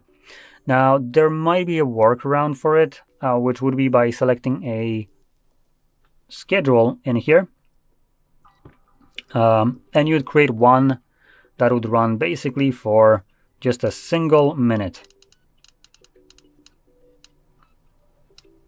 like so, every single day for 1 minute. So now what would happen is, even if you forget about this mode, now this is not the optimal situation, but if you forget about it, at least at 11 p.m. as I have chosen right now, the phone will attempt to turn it on, but it's already enabled. And at 11:01, it's going to turn it off because it is enabled. So this would kind of give you this reassurance that your mode won't be running forever. If you forget about it, it will basically run till the end of the day. So this is, I would say, a better solution if you are the type of person to forget about this, which I am personally. So anyway, with that being said, I hope you found this very helpful. And if you did, don't forget to hit like, subscribe, and thanks for watching. Welcome. In front of me is a Redmi Note 15, and today I'll show you how you can hard reset this device through recovery mode.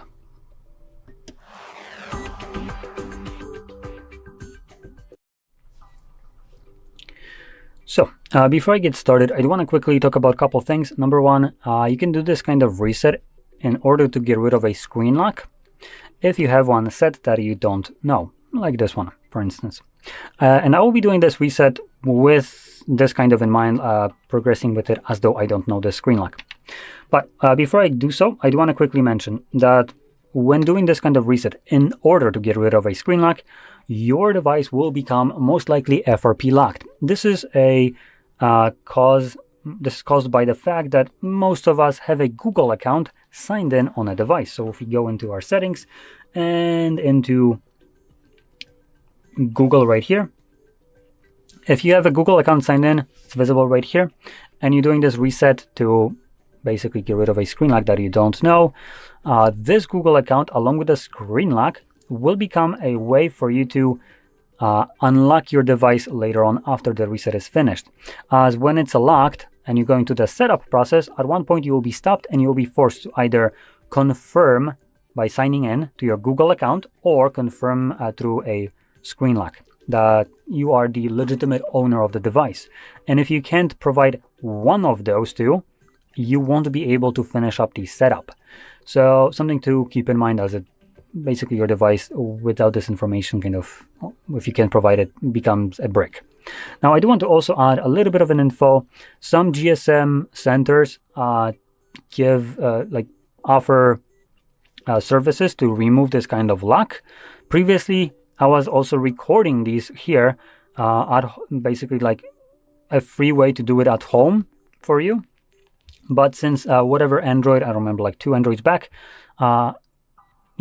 basically Google patched up all these kind of vulnerabilities, so at least for free at home it's no longer possible. But I don't know, maybe GSM centers can unlock it, so if you have such a device, you could take it to them. Usually it doesn't cost that much, but it will cost you probably something. So you could try that if you have a phone like that. Now anyway, to get started, we're gonna first turn off our device. So if you're on your lock screen, you just hold power button and volume up at the same time and then swipe up to turn it off. Give it a moment and the device will turn off.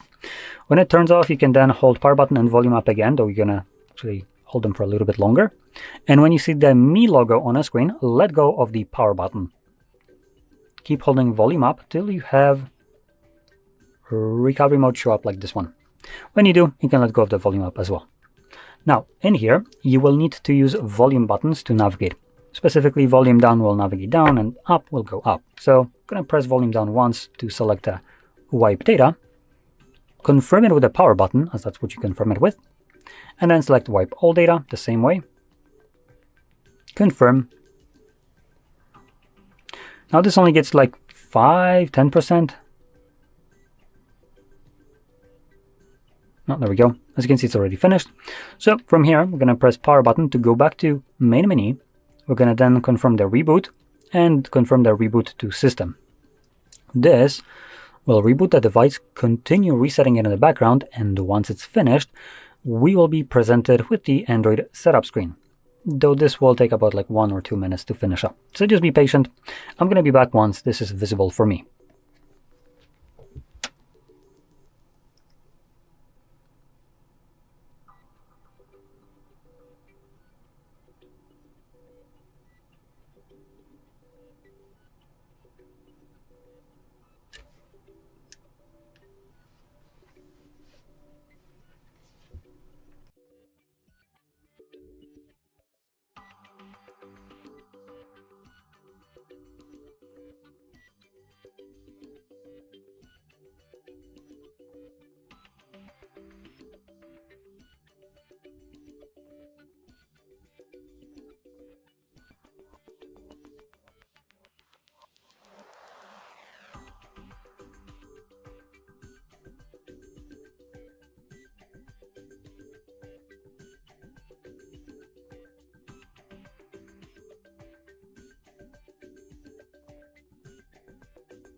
And as you can see, the process is now finished and you can set up your device however you like.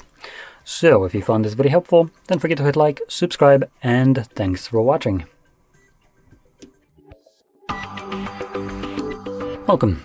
In front of me is a Redmi Note 15, and today I will show you how you can capture a screenshot on this phone.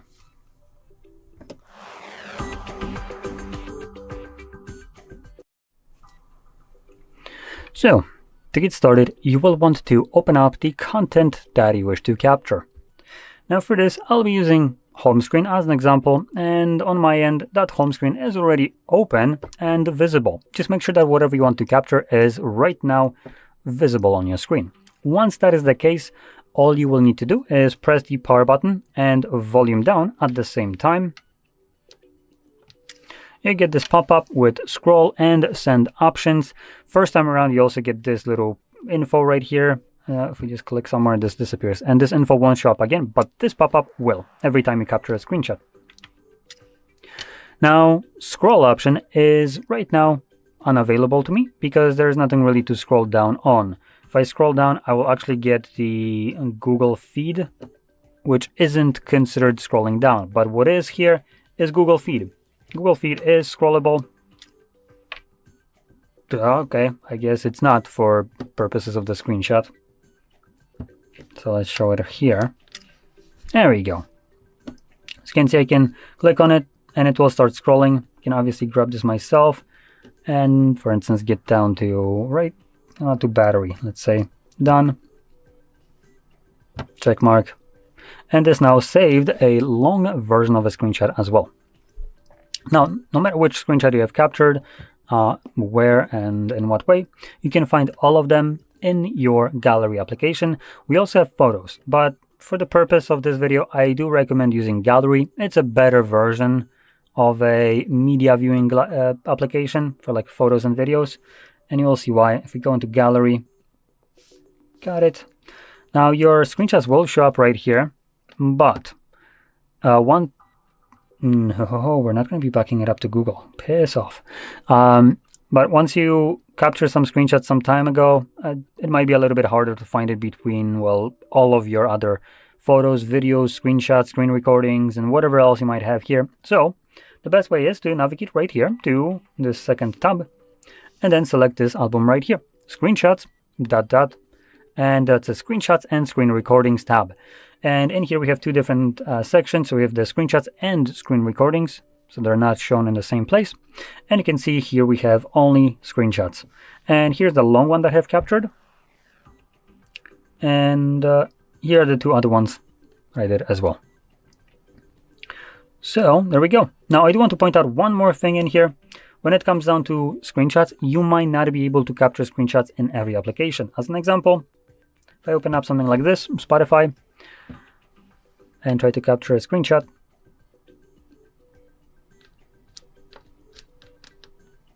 you can see it tells me that I can't capture a screenshot because this piece of shit application has more control over my own device, even though I never installed it or give it permission, than I do on my own device. What a glorious thing. Now, if you're wondering why that is, why a garbage-ass application like Spotify has more control over your device and what you can do on it than you do, it's basically because of an Android feature that is designed to protect the privacy and user and security of the user, which an application can enable, and not you.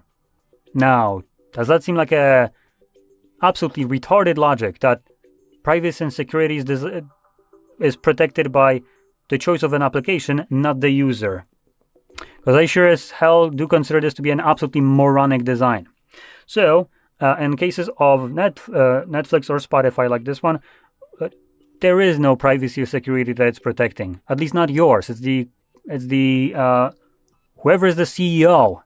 I mean, he needs to have another Aston Martin probably. So, you know,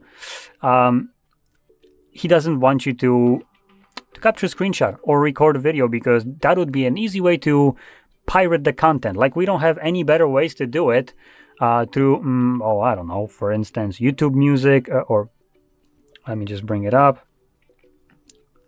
So we have things like Revanced Manager. Oh, would you look at that? We have We have YouTube events, we have YouTube events music, we have what else we got here? We got a lot of shit. We got the more interesting ones. Oh, there we go. Revents Spotify, Revents TikTok. It basically gets rid of ads on these while basically giving you what is equivalent to a premium. Fantastic option. Highly recommend checking it out. In those applications also you can capture screenshot, because it's a useless feature that isn't designed to protect you. Now, just to elaborate this feature is good in itself, as if you imagine that you have some kind of malware that can see what you're doing on a screen, and you open up your bank application, start typing in your PIN, someone could see that. This feature that is blocking the screenshot blocks basically viewing of the screen by any kind of application. So when some malware would try to see what your credentials to your bank are, it just wouldn't be able to see it, which is obviously in this case very beneficial to your privacy and security. Here you don't have any bank information really. So anyway, I hope you found this video helpful, and if you did, don't forget to hit like, subscribe, and thanks for watching. Welcome. In front of me is a Redmi Note 15, and today I will show you how you can enable your power saving mode on this device.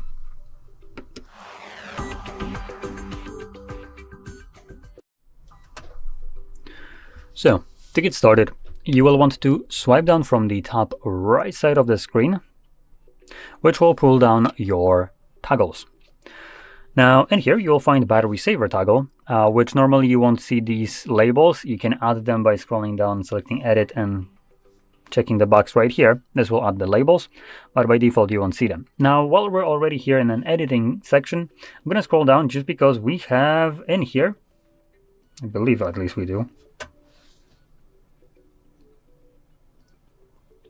Ultra Power Saver mode, or not apparently. I was pretty sure there was one, but I guess whatever.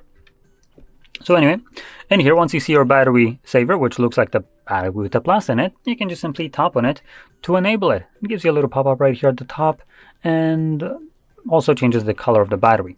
Now, that's not the only thing that will change. There's a bunch of things happening in the background which aren't disclosed, unfortunately. So let's hold the toggle. This will take us to the settings, and in here you can see what will be changed. So we have don't wake screen for notifications when power saving mode is enabled. All these refers to when it's enabled. Turn off always on display, and turn off when charged, so it will disable it after 50% or more. And these are things that you can turn off. There is another thing that you will experience, which isn't mentioned right here, as it's not something that you can toggle on or off. Unfortunately, this is pretty crappy in terms of explanation. I'm going to check if there is a little bit more that we can see by going into the battery right here.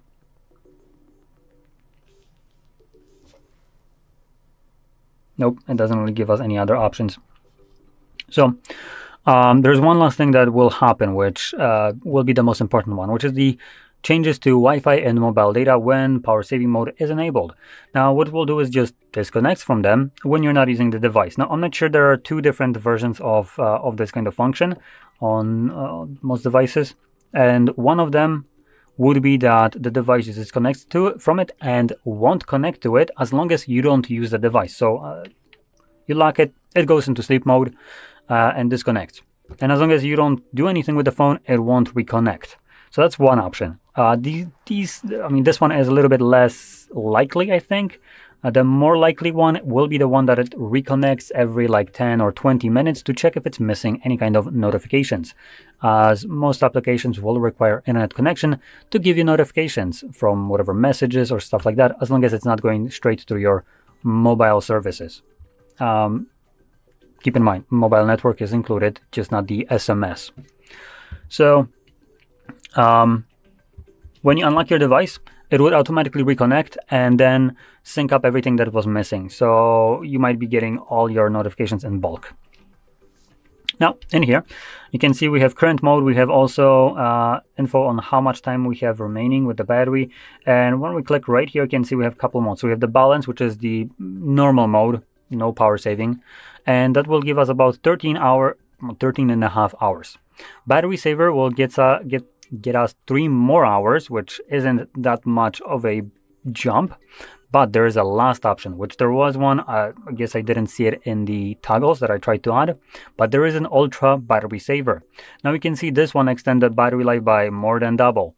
So it gets us 43 hours of battery life. And that is right now with the 46%, which, there we go, you can kind of see it now. So with the 46% battery, we can expect 43 hours of remaining battery life.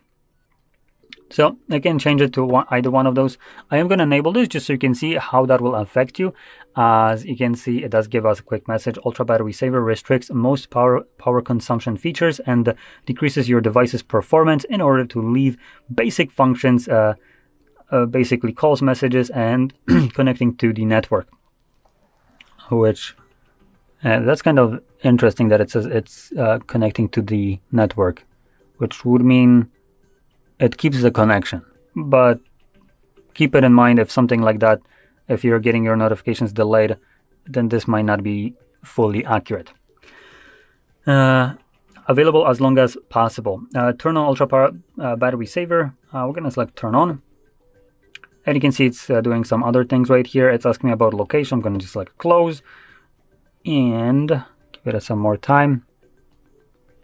And there we go. It's now on. You can see we don't have wallpaper. We have almost no brightness right here. We have only a couple applications. You can add more right here, but you're limited to like 3 more apps. We have time, and we have barely visible right here time remaining for your battery life, which is 42 and 13 minutes. So obviously a battery life extension right here is pretty stellar. Now, to leave this mode, as notifications will now lack a bunch of toggles, you'll click right here on this X. And you can see it's turning off ultra battery saver. And you can see we're now back in normal one. So that's how you exit the ultra one. The normal one, normal power saving mode, you can just, once you enable it, you can tap on it again to turn it off from here. So there we go. Now, I hope you found this very helpful. And if you did, don't forget to hit like, subscribe, and thanks for watching. Hello, in this video I'm going to show you all backup methods on Redmi Note 15.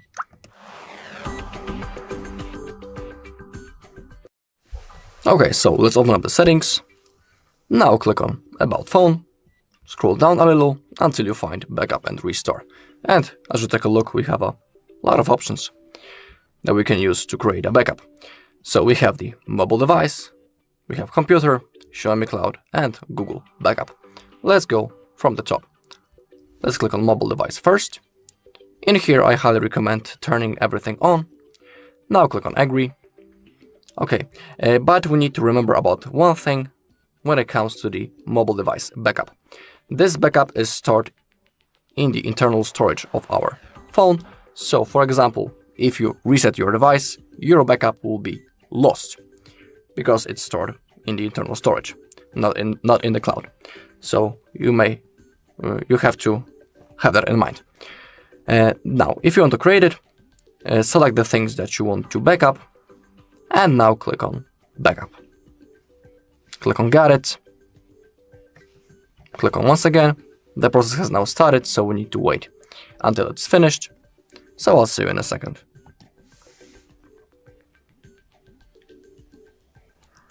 Okay, as you can see, the backup has been successfully created. Now click on Finish. And now our backup is stored. When it comes to the computer, I'll show you how to copy it later. It will be actually the last method. Now let's go straight into Xiaomi Cloud. If you want to use this method, you need to have a Xiaomi account created. Now we have the Cloud Sync. It's good to click on View All, and I highly recommend turning everything on. So for example, the recorder, also gallery, click on Allow All. In my case, I cannot turn on the messages because I don't have my SIM card inserted, but if you have, you can also turn it on. Okay, and now to create a backup, go back, click on Backups, click on Allow. Okay, and click on Backup Now to start the process. Okay, I'll see you once it's done.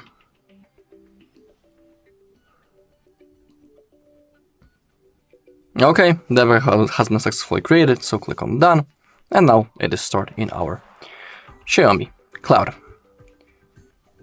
Okay, and now Google Backup. Now, down below we have the backup details. Make sure that photos and videos and other device data are turned on. If they are not, simply tap on them and enable them right in here. And also right in here. Down below we can see our Google account that we are currently logged into. And on that account that you can see on your screen, our backup will be saved and stored.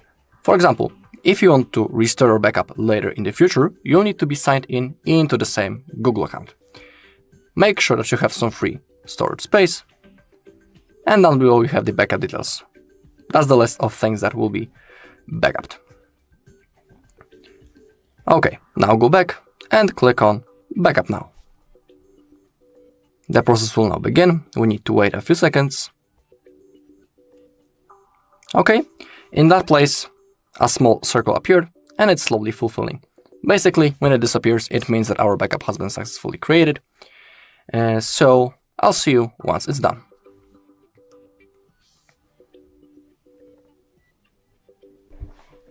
Okay, the backup has been created. Also, on the add device data sentence, we can see that the backup has been created 1 minute ago. So it's like an extra confirmation that everything went successfully. Okay, now let's get back. And now we have the computer function. If you want to use this method, you need to create a mobile device backup first. That's the first method that I have shown you. Now I will launch my computer and I'll show you further steps. Okay, now we need to connect our phone into our computer using the USB-C cable. Connect both devices to each other. Now on your phone, open up notification bar and tap charging this device via USB and select file transfer / Android Auto. Now on your computer, open up your File Explorer, go into this PC, click on Redmi Note 15, now internal shared storage, find My UI, now backup, all backup, and in here we have the zip folder and it's our backup. To save it on our PC or laptop, we just need to drag it, for example, into our desktop. But in my case, I'll also create a new folder. I will name it simply Redmi Backup. Now, drag the zip file, copy it. Now we need to wait until the process is finished. It shouldn't take long.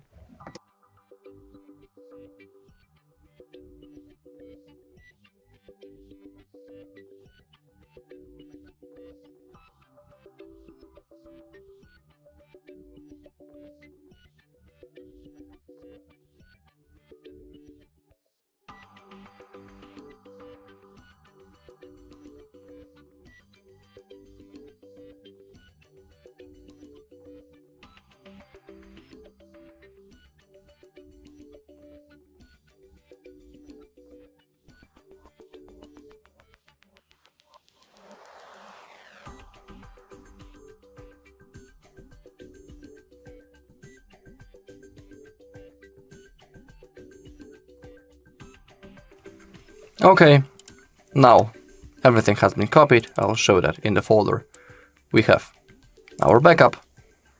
Everything has been successfully transferred, and now our backup is saved on our computer. Alright, and that's all in this video. Thank you all for watching. If you found this video helpful, please leave a like, comment, and subscribe. Welcome. In front of me is a Redmi Note 15. and today I'll show you how you can hard reset this device through settings.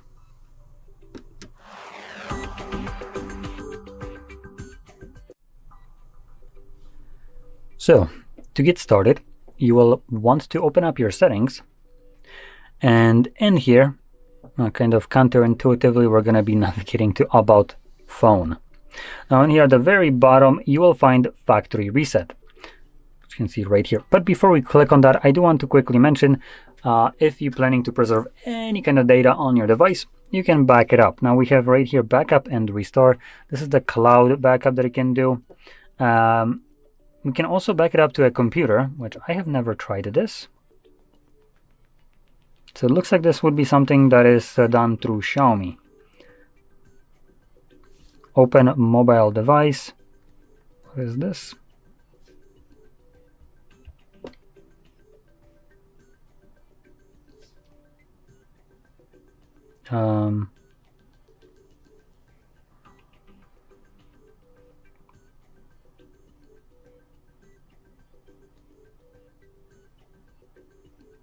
So it looks like you can back it up to your computer. Now, before you go do this, I do want to I have never tested it out, so I do want to give you a little bit of a heads up just in case. The things like the cloud backup to Google, which you can do, Xiaomi Cloud that you can also do, will basically mean that your data is being stored on a cloud, or aka someone else's computer. And number two, based on law, this data can only be kept there for a couple of years. I think it's like 2 or 3 years, at which point, if nothing is done with it for that period of time, the company is obligated by law to delete it. And just to put that out there, when it comes down to Google, most likely more specifically, they will probably be using that data. I would be kind of expecting this to train their AI models. So just to explain this, you're uploading your personal information for Google to use it for their own benefit, but when you need this backup later on in the future, it's nowhere to be found, while technically it's permanently saved, because if you train it, AI models using it, it's literally permanently now available to some machine. Maybe not in the same way that you have uploaded it, but it surely could some way access that information if Google, for instance, wanted to. Now that is assuming they are going to be training their models, but it would be stupid to expect that they wouldn't. So that's one thing. When it comes down to Xiaomi Cloud, you would be limited to restoring this data only to another Xiaomi. If you're getting rid of this phone, got a new one, and that new one isn't a Xiaomi, this data is basically as good as lost to you. So that's one thing. And the mobile or the computer backup that you can do, I do not know in what way it's doing it. If it's through an application, it might also mean that you're going to be limited to a Xiaomi device, as that is usually the case. Most phones that I have experienced that have this kind of ability to back up to a computer, specifically yours, will basically lock it into their own kind of ecosystem. So as an example, I know for a fact that if you have something like a Samsung has the Smart Switch, I believe it is, and Smart Switch basically creates its own kind of file as a backup on your computer that then you need another Samsung to restore it to, not just an Android.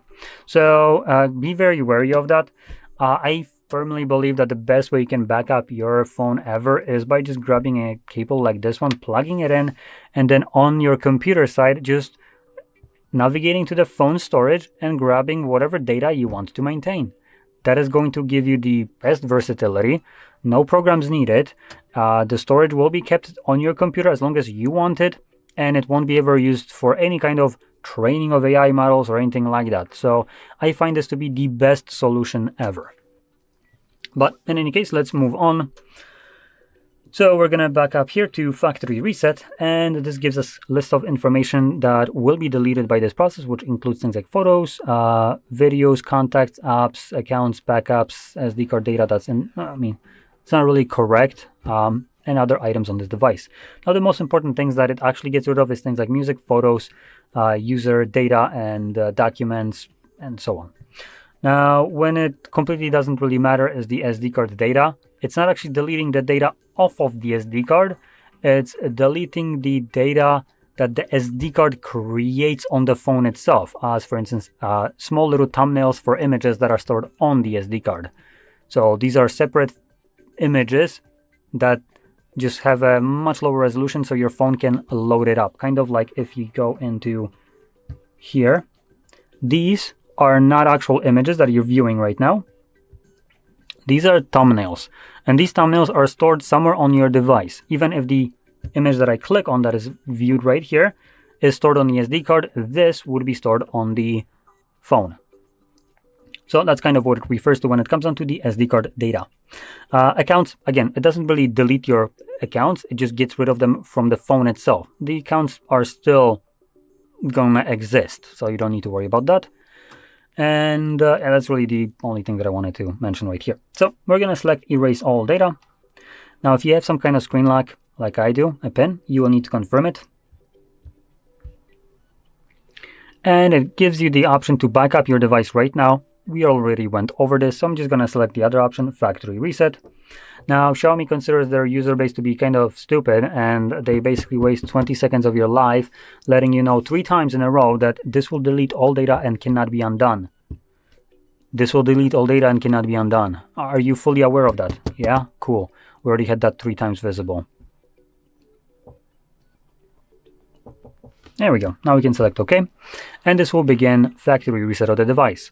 Now this process will take probably about 2 minutes or so to finish up, and once it's completed, we will be presented with Android setup screen. So I'll be back once that is visible for me.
And as you can see, the process is now finished, and you can set up your device however you like.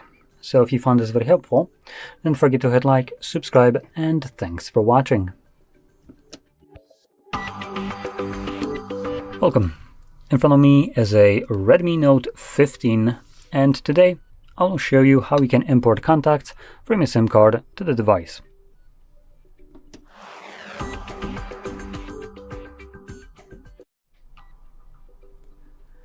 So, to get started, you will want to open up your standalone contacts application.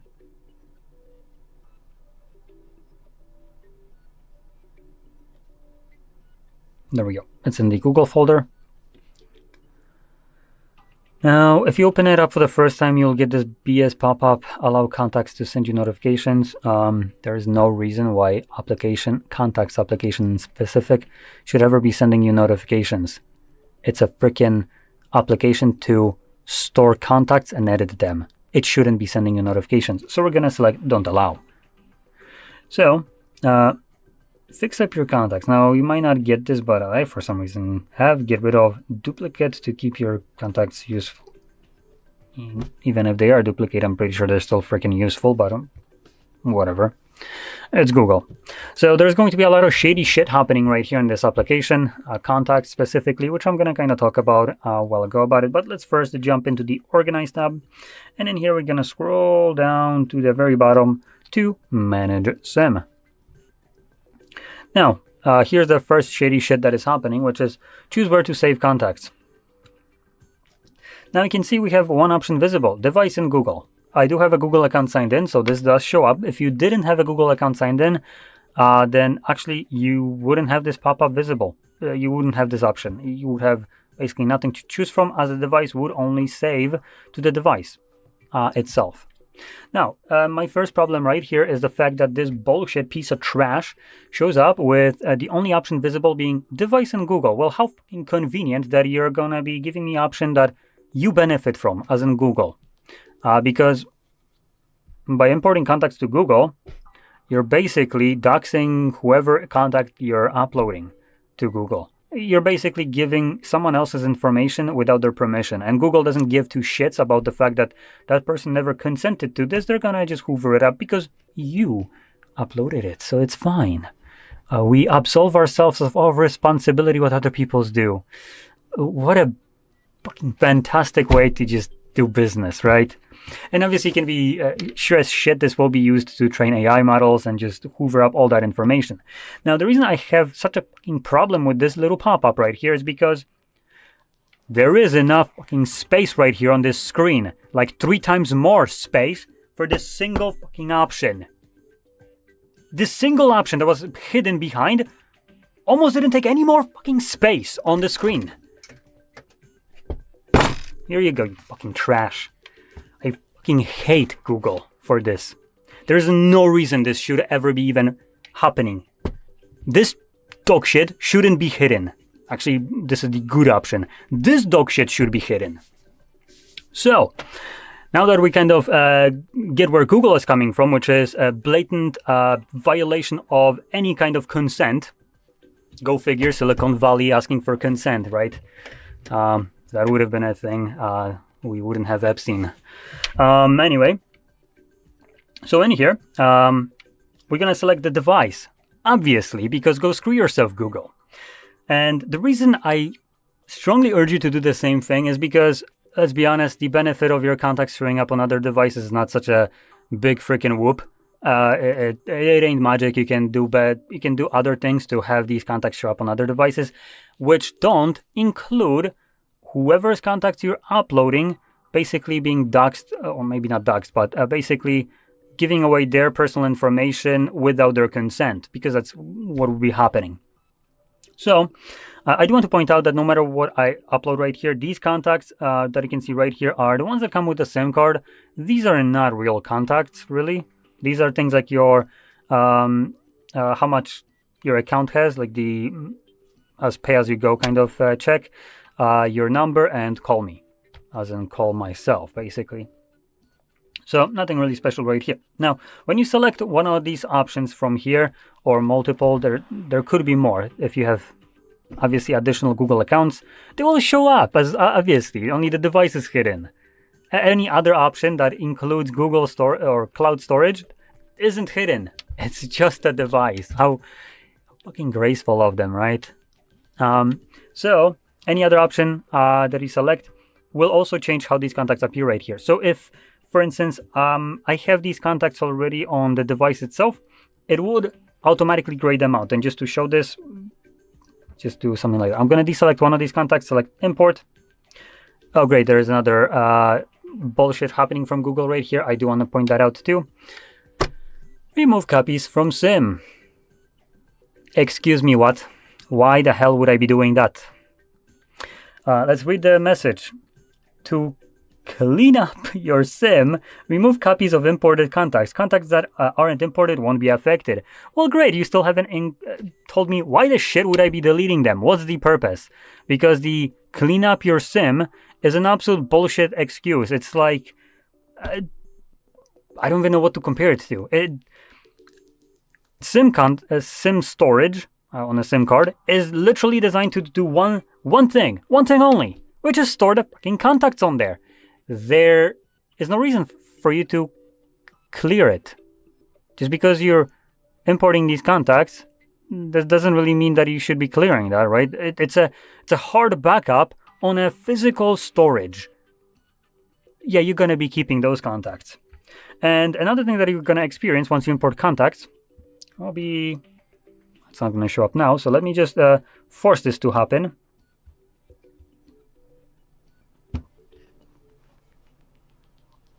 Huh? Oh, right, it's not going to happen because these contacts already exist on the Google account, so it's not asking me. But your contacts list would start pestering you about basically creating a backup of them to the cloud. Basically, just sync them with the cloud, even though you deliberately chose the device. So that's going to be something that's going to show up probably every so often. So obviously, show it a middle finger and tell it to not back it up. Now, going back to the import section, if you import some contacts and going back here, again, I'm going to select more and device. You can see that the two contacts that I have uploaded, these first ones, are now grayed out and deselected because they already exist on the device. So the application itself is stopping me from importing duplicate contacts. And even if I try to, I can't even select it. And anyway, I can keep imported. Again, it asks me the most moronic question. No, we're going to be keeping that as we did before, as that storage is only kept for contacts. Now, going to my problem with the kind of Google hoovering up the contacts, if we find some of these like,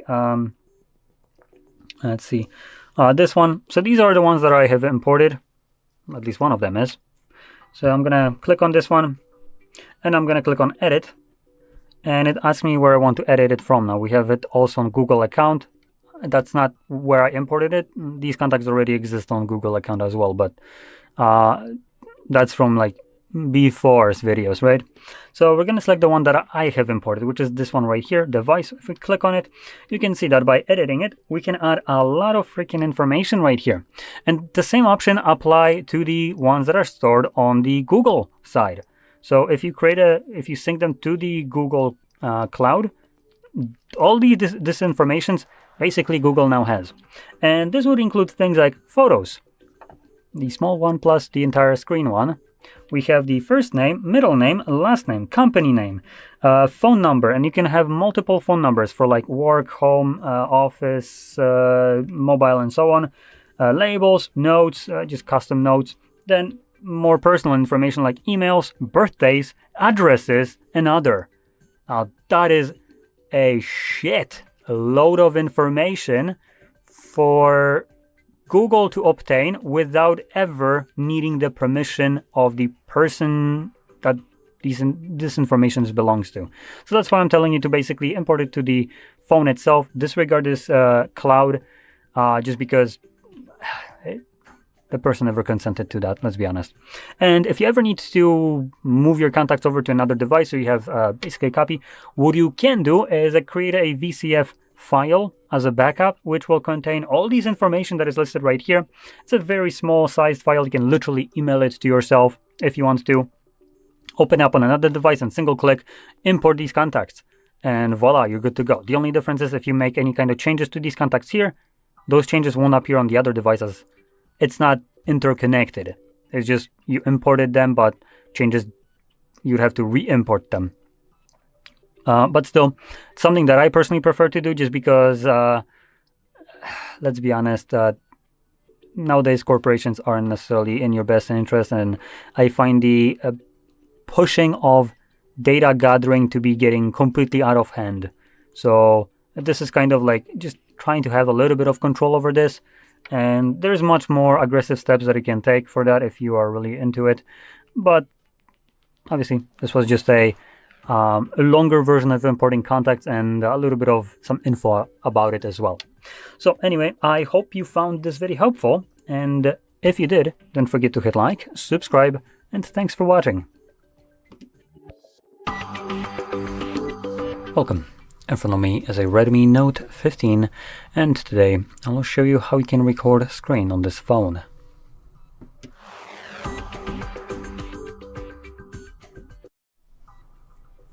So, to get started, you'll want to swipe down from the top right side of the screen. There we go, like so. And somewhere in here, you'll find your screen recording toggle. Now, Xiaomi has this idea that we don't need labels on them, so you will need to look for an icon that looks roughly like this. This is our screen recording one. Now, ironically enough, if you tap on edit, you actually get the names of it, but only when you're editing it, which is like, why not just have it permanently? We can actually, I believe, enable this right here, right? Yep, we can, but this is not the default option. Now, anyway, you can also obviously tap on that edit button if you don't see your screen recording toggle anywhere in here. And by scrolling down right here where we have the pluses next to each one of them, you can just add the screen recorder once you find it somewhere in here. And then click on the check mark, and you should now be able to see it in the list right here. Now, next we're going to hold it. And the reason I recommend holding it is because this will take you to the settings. Now, one of the first things that I recommend changing will be the frame rate. It's set to abominable refresh rate at 24. Contrary to what Microsoft and whoever would lead you to believe that this is a cinematic experience, it's absolute load of bullshit. And the option that I recommend, which now they kind of went back on it and they're saying that 60 is now the go-to, well, that's what we're going to be selecting. Now, as you've seen, there is also a 90 Hertz option right here, or frames. But honestly, I don't recommend changing it. For instance, for video recording that it would be used in YouTube as an example, this basically won't be usable. You can still upload it, but anything above 60 just gets lost. YouTube kind of removes these additional frames, and it's going to be 60 anyway on YouTube. So there is no need for you to record it at higher frame rate, as it's just going to get lost. Another thing in here that I can change is the video quality. We have 16 megabits set by default, which is honestly pretty decent. Now, if you for some reason did go with 90 frames per second, you might want to change this to the 24. I don't think there's any need for you to go to 32 or 50 even. This will substantially increase the space taken by that video recording per minute, which this basically tells you how much space it will take per second, which is 16 megabits. And meaning that if you go with a 32, you're basically taking twice as much storage for the same amount of content that you're going to record. The only difference here is with the higher bitrate, your video recording will look sharper. So if you go with super low bitrate, you might sometimes see these kind of like artifacting where you're in motion, things start to look kind of blocky, where regions of your recording will have like a big kind of squarish areas where the colors are a bit more uniform in that big area for some reason. And obviously this is not how it's supposed to look like. So it just starts to lose that detail. Now, when you stop moving, for instance, in a game and nothing is like happening, it will catch that, but it will just take it a little bit more time. That's obviously on the recording itself, not in the game. So if you see this kind of effect somewhere, obviously your bitrate is set to too low and you'd want to crank it up a little bit. So I find like 1624 will be the go-to options. Higher, I don't really see much of a difference, but I have never watched this kind of recordings on a huge TV to actually spot the tiniest differences like that. But for instance, going with something like 4, you can see this. So anyway, I'm going to keep it as it is. Lastly, we have resolution, which is already set to the highest, so I recommend keeping it at that. 1080p is good, 720p not so much, and even lower, don't even consider these two options. They don't exist for you. 1080p is what you want.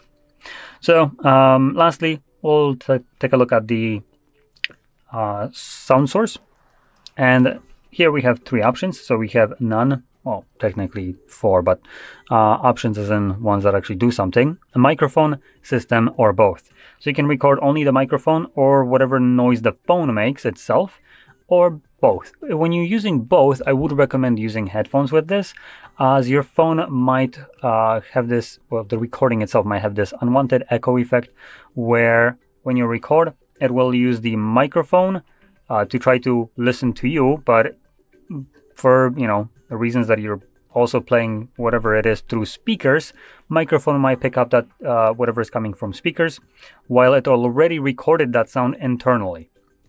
So therefore you would have this kind of overlay where it's going to record the same sound twice, and it might create that echo effect. Obviously, not something that you would want to have. Now I'm going to keep just the system. So lastly, we have a couple of toggles. So lock screen to end recording, show touch gestures, and show button taps. Now I'm going to enable the gestures right here just so you can see how that looks like, as this will be kind of like a indication of what you were interacting with on a display when you're recording, if it wasn't obvious. So this will make it a little bit more visible. Anyway, once we have everything set, you can close that up and then click on the record button. First time around, you get this pop-up, allow screen recorder to send notifications. Yeah, no, you don't need to send notifications. You can just record, and you get this overlay. Now in here, we have the close option to get rid of this overlay. We have the settings, which we already accessed by holding the toggle, folder, which will take you to the area where you find only screen recordings and nothing else. And lastly, the big red button, it's the record button, obviously. So we're going to click on that. And while it's recording, I'm going to now go into completely crapping on services that I find absolutely disgusting. Well, here you go. There's first one.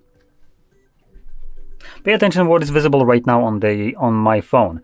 So we have the Netflix logo, and now we have some unlimited movies, TV shows, and more. Well, that's a little bit of a load of bullshit, but you know, I'm just going to let it slide considering there's a much bigger problem right here.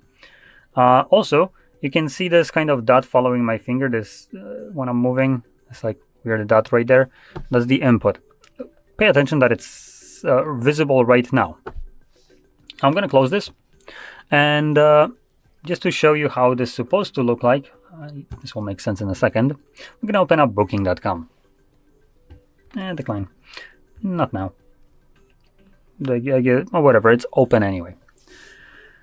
Now, I do want to point out one thing. When we went in here, you can see I am not signed in. So anyway, once we're done recording, we can click right here on this red square. This will automatically save your recording to your Photos application. And you can either find, obviously, that recording, like I said, through this little folder icon right here, or by going into your gallery. And we're going to allow gallery to access photos. Yes, we're going to allow. And in here, going to navigate to the second tab right here. And in here, you'll find screenshots and also screen recordings. Let me just get rid of this. You can see screenshots and screen recordings. Now, nothing's visible right now because we also have additional tab. Now, there is a Photos application right here somewhere. If I can find it. There we go, Photos. Don't use it. It's from Google. That's phooey. So anyway, in the actual gallery application, which is a better option, you have the divide between screenshots and screen recordings. Make sure you select the correct one, and here you can see it. Now, what you're about to... Yes, hello? Yep. So what you're about to experience is a feature that is part of Android. Now, and the reason I pointed it out and I'm shitting on this because I didn't install this application. I didn't log in. I never gave it any permissions. This was the first time this app is being launched. Surprisingly enough, it's also recording touch inputs, which is kind of stupid and counterproductive. So you can see that little dot that was where my finger was moving around. Now, so what you're seeing right now is a feature that is designed to protect the privacy and security of the user. Do you feel protected and secure? Because I sure as shit don't. So, this piece of shit right here basically uses this to protect their own garbage ass from piracy. Now, because they're basically violating your personal property by doing whatever they want on it without even asking you for permission. Mind it, I don't own a Netflix account. I have never agreed to anything of this piece of shit. So because they're deciding to change whatever settings without my knowledge or even question to do this, we're gonna go into telling you what you can use instead of this abhorrent garbage that will allow you to record it. Just because these absolute motherfuckers decided to, well, do this. And I don't like it. So what we have instead, which you can find on GitHub, is Cloud Stream. It's not a perfect application, but the fact that it's free, once it loads, there we go. The fact that it's free makes it, well, fantastic. So you can see, oh, look at that. We have Stranger Things. So the last season is out now, right? We can go in here and this is the last garbage season. Wait, where is this? Oh, there it is. I'm Gay episode, right? That's the one. You can watch this if you want. Probably this is the only episode that you wouldn't want to watch, but whatever. Now it might give you this kind of pop-up. Don't worry. Would you look at that? It's working. So this is obviously showing me Netflix, but I can scroll down. We have also Amazon, Disney, Hulu, and other ones, which is basically all the platforms that do the same bullshit, but just don't come pre-installed with your device. Just to give you a little heads up, I am using SoraStream because you do need to add a repository under extensions right here. Add a repository and you just add Mega Upload. And in Mega Upload, you will find the Hexatet provider. And in there, you will find SoraStream. And once you find it, you just click on the download and you're good to go. From there, you just select it from here. And voila, you have that. It doesn't work perfectly. I do want to be very clear about that. For some reason, search hasn't been working for some time. But hey, when you compare it to this right here, it's a much better alternative that doesn't basically dictate how you can use your own device that you paid your money for. Like I have a bit of a problem when a company decides how you're going to be able to use your device. The company that never paid a single fucking penny for your phone. On what grounds exactly? So because of that, know your place, you absolute abhorrent piece of shit. I just find this garbage. There we go. Off you go. Know your place, trash. There we go. That's what you should be doing. Same thing goes for Spotify and any other streaming platform. Now, just to elaborate on this a little bit further, this is designed for privacy and security, like I mentioned. And when it's being used in a correct way is, for instance, if you were to open up a bank application. Now, imagine that you have a malware on your phone, and that malware sees whatever you're doing on it, right? You open it up, and then you pop in your PIN, and that malware can see you popping in your PIN to your bank app, and then sends that information to whoever is obviously spying on you with that malware. And off you go, you have no more savings, right? So this is also going to be used in bank applications. You can't capture screen recordings nor screenshots either, as it's using the same kind of method of doing this. So this is done to protect you, obviously. It's protecting literally your bank. So that's pretty good, but when it comes down to Spotify or Netflix, yeah, it ain't protecting you in any kind of way. So get rid of that shit. So anyway, that basically sums it up. So I hope you found this very helpful. My bit of an elaborate rant. But if you did, don't forget to hit like, subscribe, and thanks for watching.